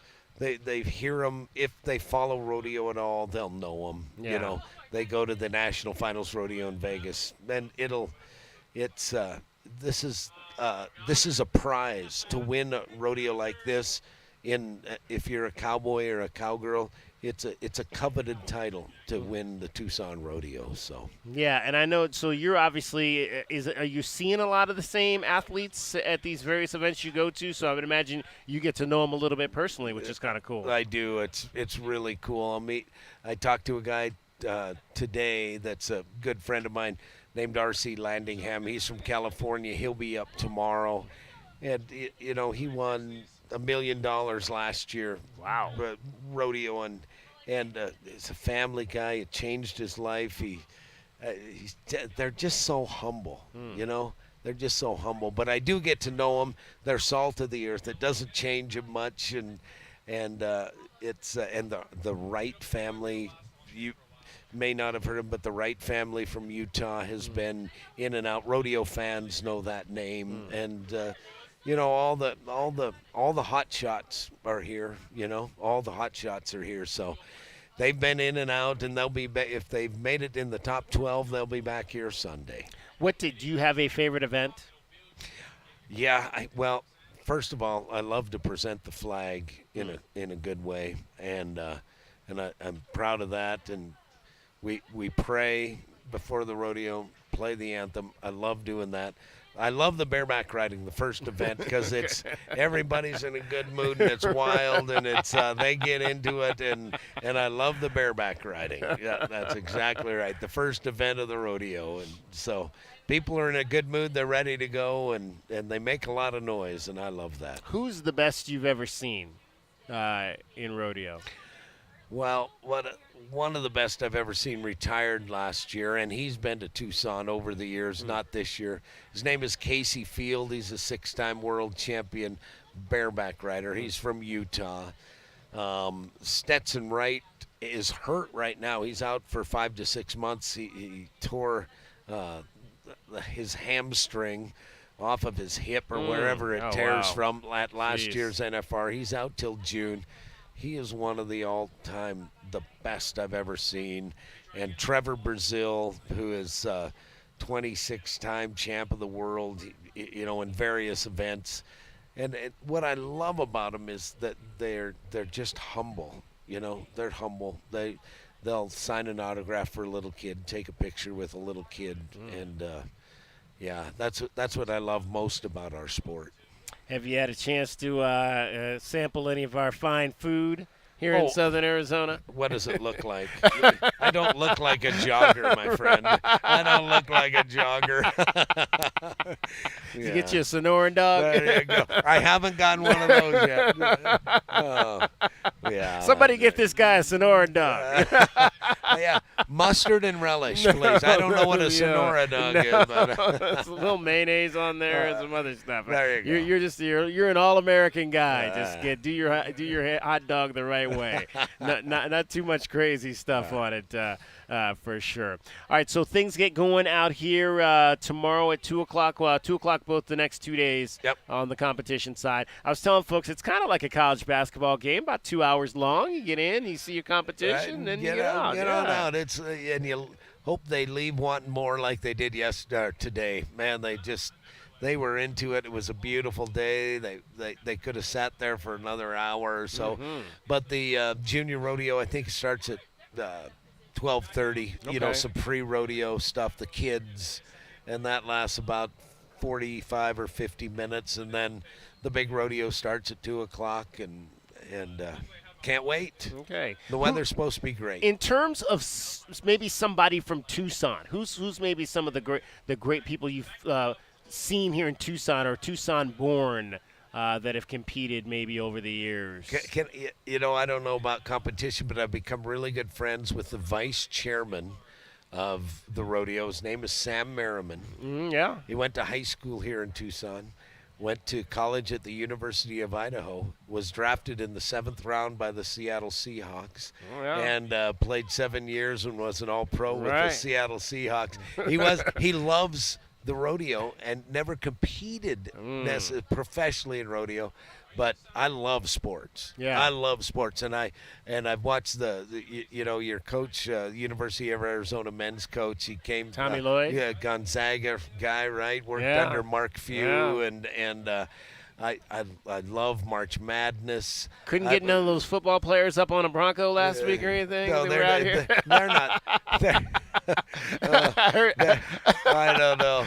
Anyway, they came out. The Wildcat football team came out. We introduced them. That was a good time. And they had a great season, Alamo Bowl appearance. It was a lot of fun. Yeah, and bringing a lot of guys back. They'll be good again. Yeah. Yeah. See, I keep an eye on that stuff when I'm in Montana and Idaho. So. Well, hey, Will, I appreciate you stopping by. Thanks so much, and best of luck out here the next 2 days. David Scott Kelly, the That's great right. one. All right. There you Thank go. you, and go Wildcats. We'll be rooting for you. March Madness just around the corner. It is. It is. I'll be at the Pac-12 tournaments in Las Vegas, maybe for an entire 2 weeks for both the women and the men. So we'll see how that people are asking, you really want to go to Las Vegas for 2 weeks? Yeah, the short answer is yes. The smart answer is probably best to not go That's for that right. many weeks. Well, good luck to the Wildcats. And Pac-12 tournament. Is it still Pac-12? They've changed. They've goofed it's everything Pac-12, up, right? but this is the last year. Is that at the MGM or it's, is it? It's at T-Mobile. Well, the men are at T-Mobile and the women are at the Mandalay Bay. There you go. Yeah. So, all right, Will, thanks for coming by. Yeah, you bet. Thank you. Right. Will Rasmussen. He is the rodeo announcer here for the Tucson Rodeo. And do we have Cricket with us, J-Dub? Yes, sir. All right, Cricket, give us one more look at what is happening around southern Arizona this weekend. Where can I go have some fun once I get, because I have an early game tomorrow, so I got Saturday night off for the first time in a long time.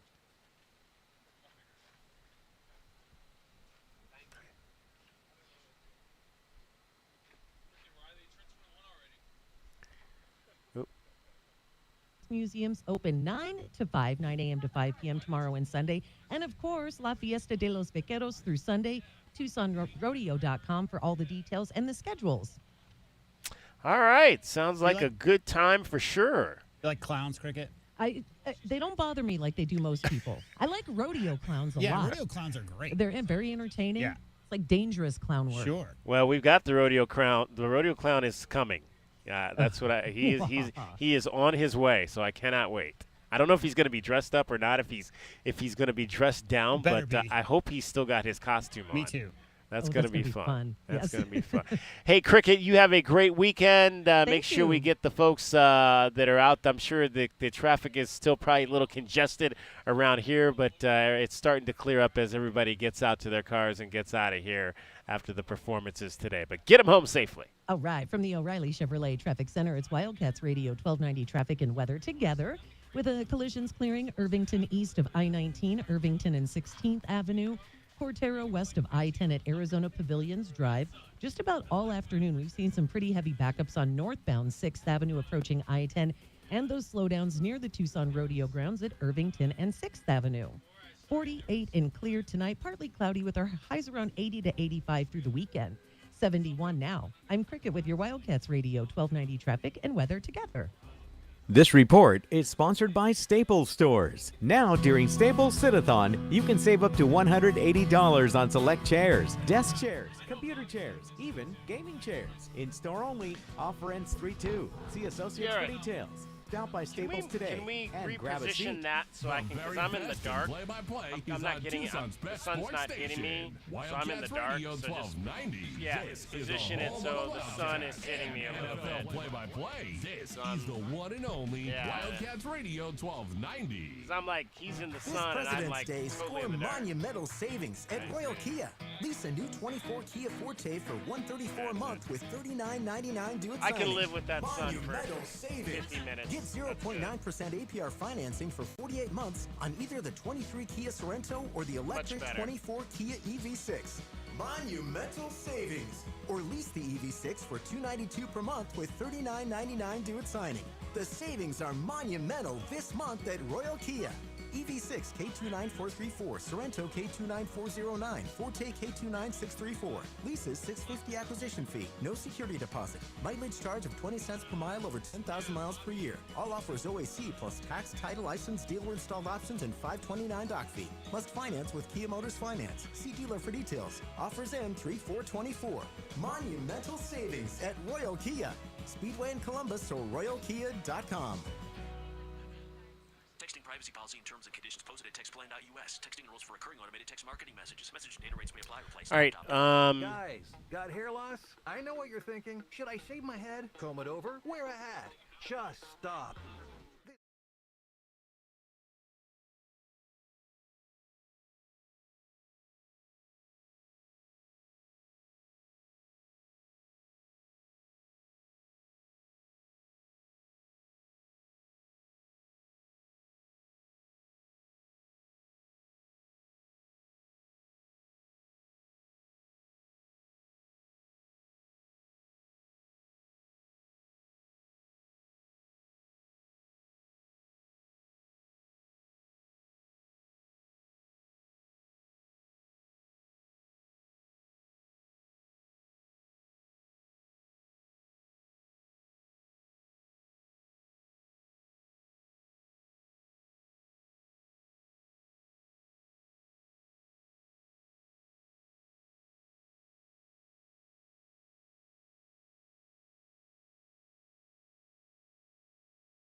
Wildcats Radio 1290.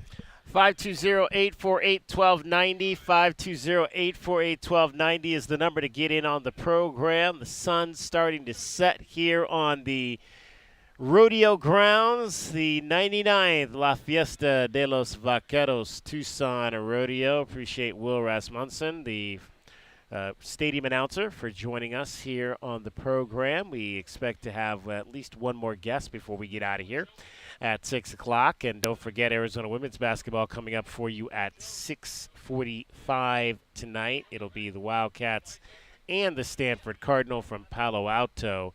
And it'll be Derek Palmer on the call of that game. You'll hear it right here on Wildcats Radio 1290. And, of course, men's basketball back at it bright and early tomorrow. We'll be on the air at 8 a.m. for the Meridian Wealth Management Countdown to Tip-Off show ahead of Arizona and Washington tomorrow. The Huskies with a big win last night up in Tempe over the Arizona State Sun Devils, a game in which they led early in the second half by 25 points. And the Sun Devils rallied to tie and send that game into overtime before the Huskies emerged and were able to win it 84-82. A pair of teams in Arizona and Washington that like to score the basketball, both teams averaging 80-plus points per ball game. It'll be interesting to see if it transpires like that in terms of the scoring on Saturday here in Tucson. We mentioned a little bit earlier in the show that the Arizona Diamondbacks opened up their preseason today, their spring training at home at the Salt River Fields against their partners up there in Scottsdale, the Colorado Rockies. The Rockies won it by a score of 3-0. Corbin Carroll did not play in the ball game today as Torey Lovello played just his main infielders in the contest and not his outfielders. But we do want you to hear a little bit of what Torey Lovello had to say this week about Corbin Carroll. And we'll start with this first cut in which he just really talks about year two for the young man who became the face of the franchise last season. Diamondbacks download. Baseball stuff!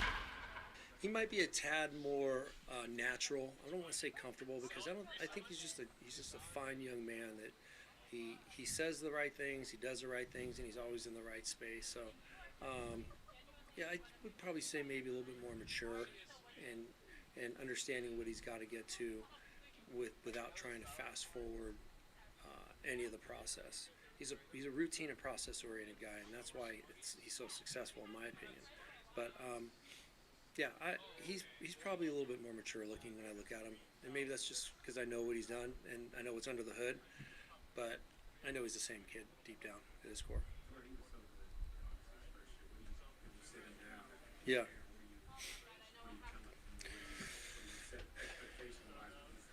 Yeah. My conversations with him are so advanced, and I don't want to discount the conversations that I have with other people, but other players. But at 23 years old, as he's sitting down, I'm almost shaking my head with some of the things that are popping out of his mouth and the preparation that he's done. He knows exactly what he wants to get to. Once again, he is picking the right hard per day. He's picking the right hard per season, you know. And I say that because I can walk into a stadium and I have 25 hards that I got to take care of that day, and I'm only going to give 1% or 4%, 2% of what I can. He's going to give 100% of what he wants to work on that day, and I really respect that. He knows exactly what he's going to try and get to, and I don't want that to stop. He's going to be the same guy. The sky's the limit for him. He is unbelievably talented and very dedicated, and we know what he did in the first half, made adjustments, and he had a really crisp kind of ending of the season, and I know that it's going to be a very successful year for him again. Corbin Carroll last year played in 155 games for the Diamondbacks, made his Major League debut in 2022, came up as a 21-year-old, and appeared in 32 games, hit .260 that year, hit .285 last year, 25 home runs, 76 RBIs, had 10 triples, 30 doubles, so he had 65 extra base hits, did Corbin Carroll. Not to mention he stole 54 bases last season. And then in 4 rounds of the playoffs, which was 17 games, he hit 273 in the postseason with 2 home runs, 10 RBIs, and 5 stolen bases for the Diamondbacks, helping to lead that team to the World Series. Torey Lovullo would go on to talk about Corbin Carroll. He was asked about Corbin's demeanor heading into year number 2. No. I do have baseball cards, but I haven't collected in a while. Last year, very early on, he came into my office, and I didn't put it together until much later in the year. He came in my office, and he had like 4 or 5 of my cards. He said, "Would you mind signing these?" And I didn't think anything of it. I thought maybe he was doing it for somebody else, but he was doing it for probably his own collection, right? Because I knew that he and Lawler were trading on the back of the plane that one day, which was a great moment for me. So talking about the fans out there, you signed the autographs. The line for Corbin, like people waiting for him, was right. He was entirely unfazed by it, but which I'm sure would not surprise you. Does anyone come to mind in here or Boston, right? That kind of became like not quite an overnight sensation, but a pretty rapid rise to start.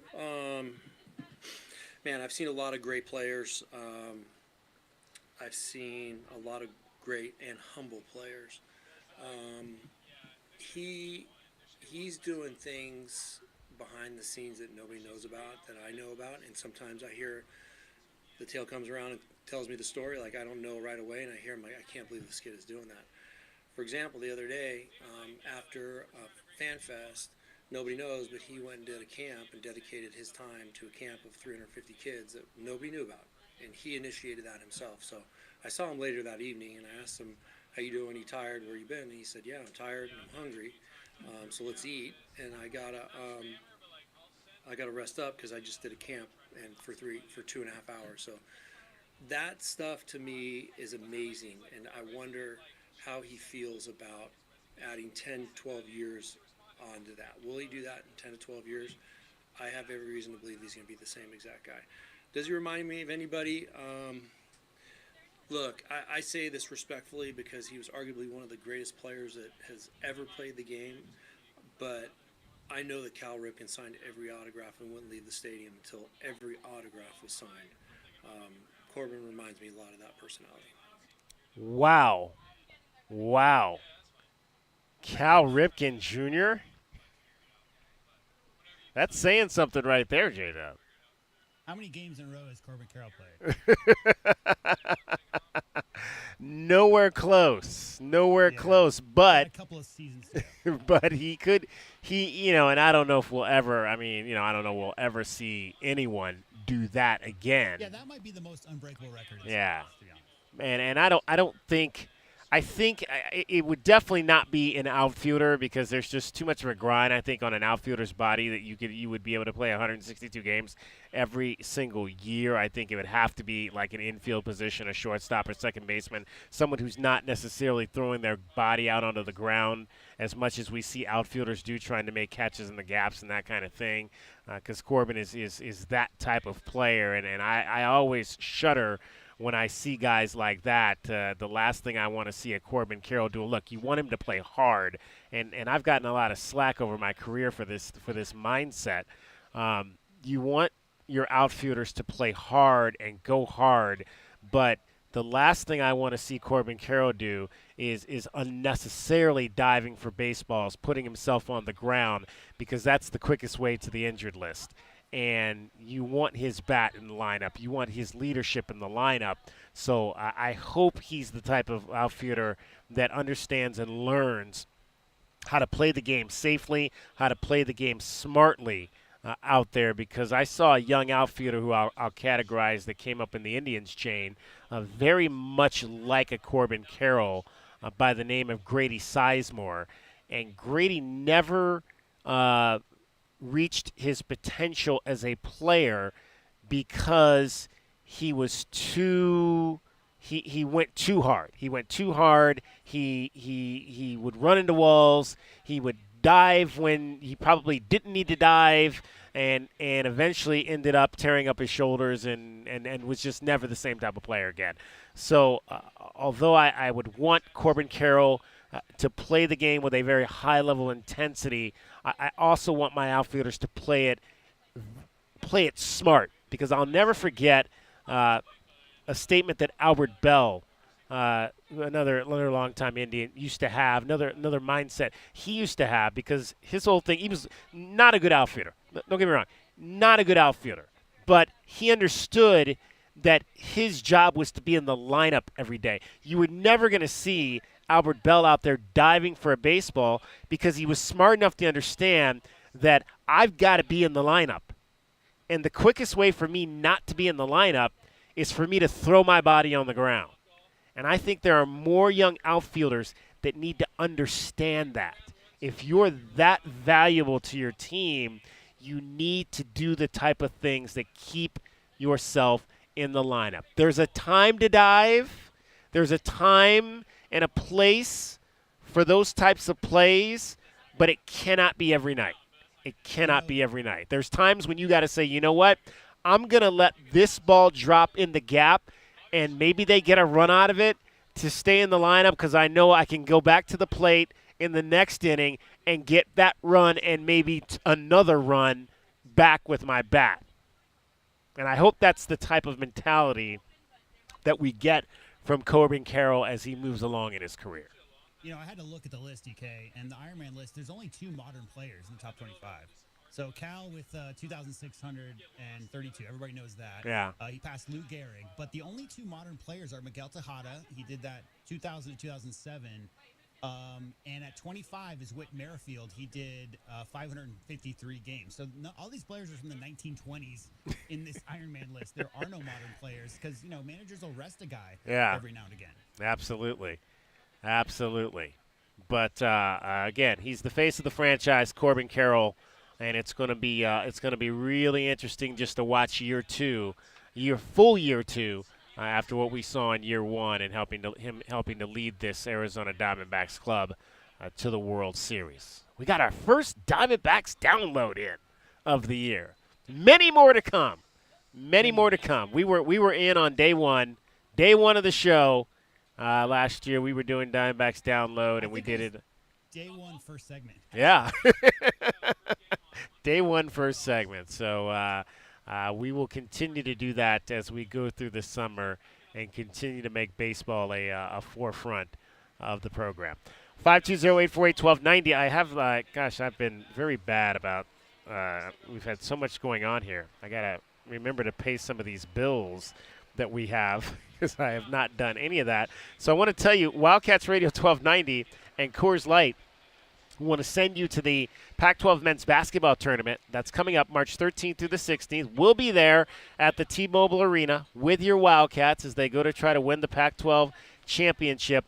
Grand prize for you to be there, 2 all-session passes for the tournament, $1,000 in cash cards. That's $1,000 to cover whatever you need. You want to drive and use that $1,000 on other stuff like hotels and meals and shows, whatever. If you want to fly, I don't know if you can get you a Learjet with $1,000, but you might be able to get first class.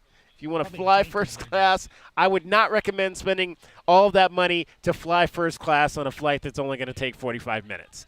That would just be my thinking there. I would save that $1,000 for something else. Probably rent a limo and have them drive you up there. There you go. That you can do that too. You can, because you know those roads. Sometimes that road up by Wickiup is not always the best. I think our friend Jody Ayler, I think he had an incident on the highway coming back from the Super Bowl where his car got torched by some potholes. You never know what you're going to find on those roads. That road that goes up to Las Vegas there. Never know. But head on over to our website right now, wildcatsradio1290.com. You can sign up for this trip to the Pac-12 men's basketball tournament. Again, it's March 13th through the 16th at the T-Mobile Arena in Las Vegas. Grand prize, 2 all-session passes, $1,000 in cash cards. Good luck from Wildcats Radio 1290 and Coors Light.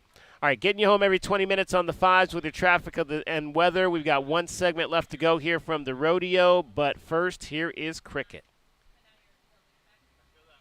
From the O'Reilly Chevrolet Traffic Center, it's Wildcats Radio, 1290 traffic and weather together. Ajo and Mission collision on Ajo to the east of Mission.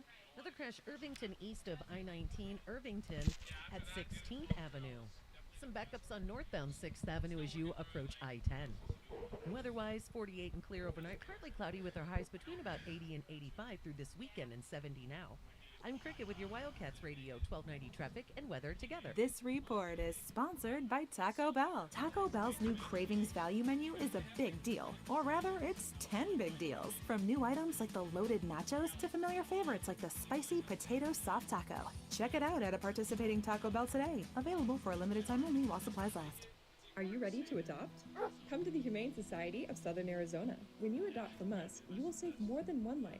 You'll also make room for the next pet in need. The Humane Society of Southern Arizona has been compassionately serving pets and the people who love them since 1944. Our knowledgeable adoption matchmakers will help you find the right pet for your home and support you after you adopt. We are open 7 days a week at our main campus at 635 West Roger Road. Learn more and see adoptable pets at hssaz.org. Don't miss out on any pre-game insight. That's a little bit of what I want to see out of Boswell. Get Keyshawn to set him a back screen or something. Get him on a couple easy layups to kind of get him going a little bit. Off the glass and good. A pretty shot for Kylan Boswell. We go on 4 hours before every men's basketball game. I always tell guys, let the coach take you in and out the game. Don't take yourself out. Stay aggressive.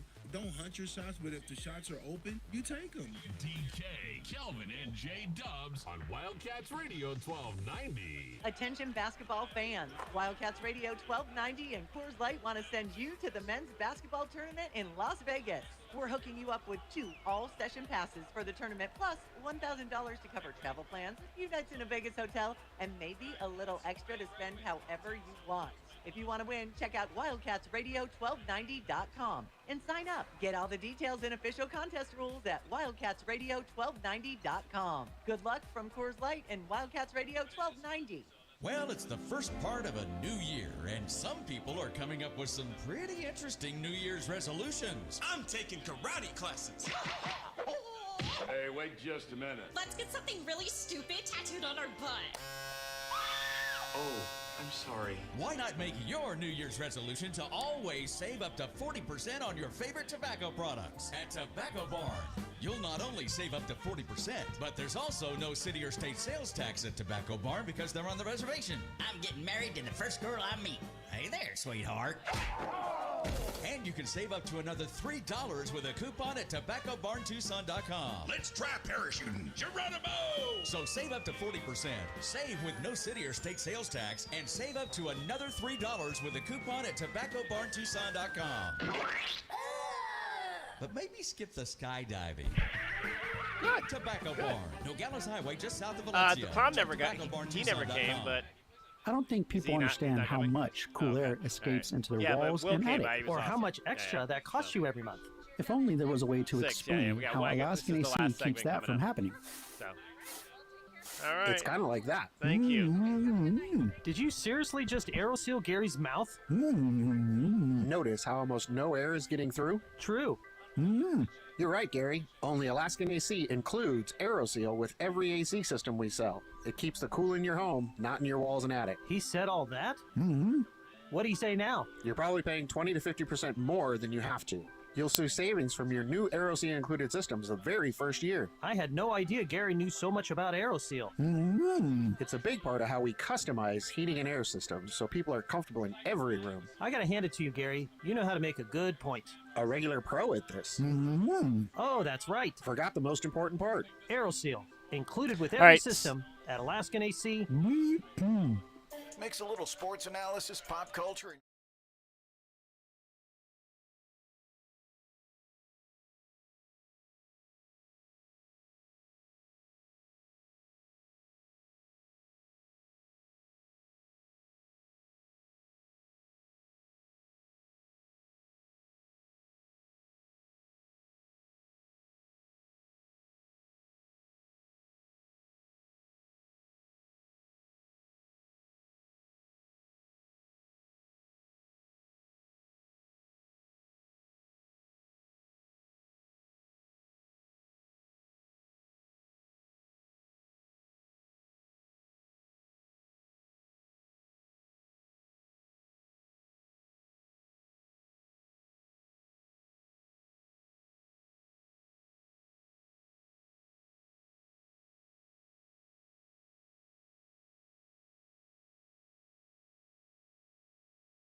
Tip on Wildcats Radio 1290.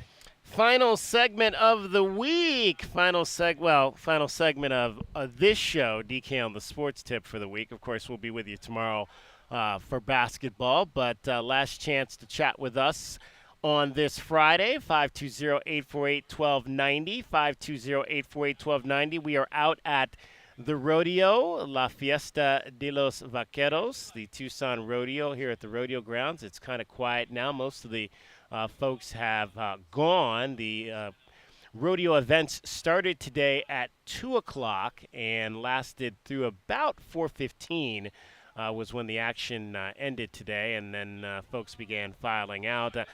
Unfortunately, J-Dub, we got what's the word I'm looking for? Stood up. We got stood up by the rodeo clown. We got ghosted by a rodeo clown. Hey, that's a good name for a band. Yeah, I'm sure the gentleman had something to do. I don't know, man. To do with us, DK. I don't know. I have never been ghosted by a rodeo clown before. Well, your bucket list is complete. Right, exactly. Hey, I wanted to go back. So I mentioned I got this the text from Doug, our friend Doug in Tucson, about the free throw stats. And I don't know if it was actually a stat that was put out by our guy, Blair Willis. I don't know if you saw this or not, but I'll read it to you. It's a very interesting stat. Blair is a stat fiend, so he's really good at coming up with this stuff. So it says, last night's game continued a rather interesting trend in the recent matchups with Arizona and Washington State, where the Cougs generally shoot 10% better than average at the free throw line, and the Cats shoot about 10% below their average. So the Wildcats, the last two seasons, so last year the Arizona shot 71% as a team at the line. This year they're shooting 73% as a team at the line. So the last four matchups, so let's just take the 73 this year. The last four matchups against Washington State, dating back to the two matchups last season and then the two matchups this year, the Wildcats have shot 61%, 50%, 62%, and 63%. This is at the line. So if you put those four games together, the last four games against Washington State, Arizona has shot 61% from the line, but they average 73%. Washington State, on the other hand, this year is averaging 70% shooting from the free throw line, so they're not necessarily a great free throw shooting team either. But against the Wildcats in those four games, those last four games, they've shot 86, 84, 81, and 79. For an average of 82% from the line. What do you make of that? That's interesting. I'm not sure exactly why that would be, but you're the hoops guru. I'd have to look at I think it's so situational because a lot of times if you're looking at a section of the games where maybe a player isn't shooting very well and he's at the rim a lot, like Umar Bala was maybe 10 games ago, teams may go out of their way to put that guy at the line. So a lot of times those numbers they're a little odd. But game by game, to me, it's really those guys who have the ball in their hands late game scenarios, DK. And if you have those guys who are ball handlers who get fouled or even intentionally fouled down the stretch of games that aren't consistent free throw shooters, then you have a huge problem. The misses that you have early in the first half or whatever, I just think sometimes guys miss shots. That's just the way free throws work. You would love – this is not a great free throw shooting team. Let's put it that way. If they were, then you would have 4 or 5 rotation players all around the 75 to 85% mark. That's not this year's team. So you just kind of have to live with the results. And my message to those guys is just settle down, take a deep breath, and just, trust your mechanics. Because it's not as if every basketball player at this level hasn't shot 50,000 free throws in their life, right? That's what they do. So our guy Doug, his comment on these stats was, these free throw trends are baffling and a bit maddening. No relation to J.W. Madden. No relation. So, yeah, but that's interesting. That's interesting that the Wildcats in those games have shot under their average and the Wazoo Cougars have shot way over their average. And, of course, when you look at those last 4 games, they have won 3 of those, the 2 in Tucson, and this year in Pullman. J-Dub, real quick, interesting also, there was a ruling that came out today you sent me on NIL. Yeah. A federal judge in Tennessee granted a preliminary injunction that prohibits the NCAA from punishing any athletes or boosters for negotiating name, image, and likeness deals during their recruiting process while they are in the transfer portal. So it seems like this is maybe something specific to the transfer portal, this latest ruling. But again, another knock, another judge basically putting the NCAA's hands behind their back in trying any effort that they might be trying to do to govern what's going on with NIL right now. Yeah, this is District Judge Clifton Corker of the Eastern District of Tennessee, and more or less, it's the NCAA always has been an amateur league, and is the rules are based around accepting impermissible benefits, right? That's the word we've always heard. And this court case, the way I understand it, has to do with the NCAA trying to still maintain control over that in the NIL era, and this giving the option, obviously, to athletes to be able to earn money off their name, image, and likeness, which is what we've had a conversation of for about 25 years now. So to me, I think feels like the NCAA just trying to maintain a hold on that power that they've had for so long that seems to be slipping away, DK. Yeah. Very interesting, as again, eventually I've said there's going to have to be some type of legislation, but we're starting to see it at least work its way through the courts in some instances, and how the courts are reacting to some of these cases that are being put in front of them as it relates to name, image, and likeness. All right, it's time for our Desert Diamond Casino replay for today, and we want to take you back to our conversation with one of the athletes out here at the rodeo that we had a chance to talk to, Hunter Boyston, who rides bulls. He's from Colorado. And now, the best thing you will hear all day. Hachi-machi! It's time for the Wildcat Radio Replay. In case you missed this earlier in the day, we now bring you the best of 1290. It's made possible by Desert Diamond Sportsbook, Arizona's best bet. Grover, now where is Grover, Colorado at? It'd be 45 minutes from Cheyenne. Cheyenne, okay, so you're up by the border there. Yes, sir. And what's your event down here this weekend? I ride bulls. You ride bulls. Now, Hunter, you competed out here, just got done competing? Yes, sir. Okay, so how'd you do today? 7.56, not a full time, but shoot, I started him and he was a good bull. He did everything he did. I just didn't get my job done today, but we'll go back at him next week. Okay, so 7.56. What are you looking for in the time? With bull riding, it's an 8-second. Okay. If you make 8 seconds, that's a full time. And then they score you 25 points goes to the bull, 25 points go to the rider, and then they add that up and see what your score is. So 8 seconds, you got to try to stay on for 8 seconds in order to be able to get the points necessary to advance. Yes, sir. Outstanding. So now you said points go to the bull. I don't know. Maybe a lot of people kind of understand that aspect of it. How does that work exactly? So basically, bull riding is like, say you and your wife, per se, go to the dance, right? Yeah. So she'd get a score and you'd get a score. Ah, right. Yes, sir. So same way, my dancing partner, he gets his score and I get my score for tracking him and my finesse and keeping it tight and making sure my moves are crisp and staying in the middle. So now I was talking to one of the Saddle Bronc guys, Blaze, a little bit earlier. So now, but obviously, is this your bull? So you're familiar with this bull or no? I got on him in Santa Rosa and rode him for like 83, I think it was. And I saw him in the draw today, and I knew he'd be pretty good today too. Okay, so that's a little bit different than when I was with the Saddle Bronc, who he said, yeah, I saw my guy I saw my horse like 5 minutes beforehand. But you have a little bit more familiarity with the bull that you're riding. So how do you try to gauge then how he's going to react, and how do you want to try to stay on for those 8 seconds? We have a saying. It's called jump for jump. And you just stay jump for jump. Every jump is different. Every bull is different, and they never come out the same. So you might as well just ride it like you would every other bull, and keep your hammer cocked. Keep your hammer caught. What does that mean now? That means you're ready to fire. Hunter Boyston joining us from Grover, Colorado. He rides bulls. When was the first time you thought rodeo would be something you might want to try with your life? My dad rodeoed for 15 years, pro rodeoed. Okay. And I kind of grew up around it, and then, man, one day it just clicked, and I said, you know what, I'm crazy enough to do it. So when you're growing up, what are you doing like with your dad? Were you helping him out?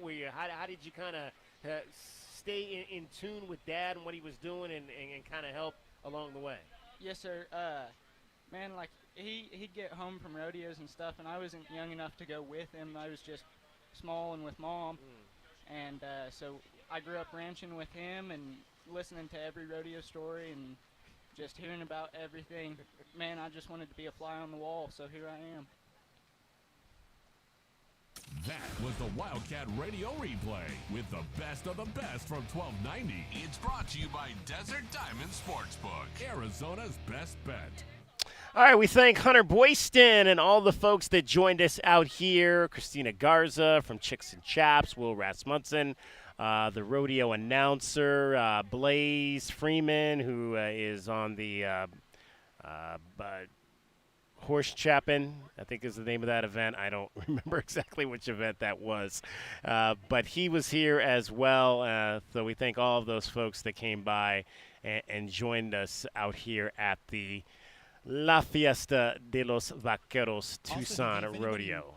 If anybody missed any of those interviews are already up on our website. Yes, because, that's how J-Dub rolls.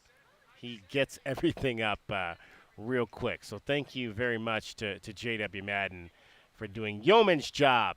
J-Dub getting all of that stuff done. All right, we'll be back with you at 8 o'clock in the morning. So, sleep tight, get some rest. We got basketball tomorrow. Our coverage will start at 8 with tip-off at noon, Arizona and Washington. Thanks to J.W. Madden. Thanks to Cricket. My name is David Kelly. That's my time for tonight. Thank you very much for your time. Have a great weekend, everybody. From the O'Reilly Chevrolet Traffic Center, it's Wildcats Radio 1290 Traffic. All right, I'll clear. All right, man. Thanks. Yep, thank you. A crash that occurred Ajo Way near Mission on Ajo to the east of Mission. Slowdowns both directions on Ajo Way at Mission. And Lambert Lane and La Cañada. Crash reported there that might be off on private property. 48 and clear overnight, partly cloudy, with our highs about 80.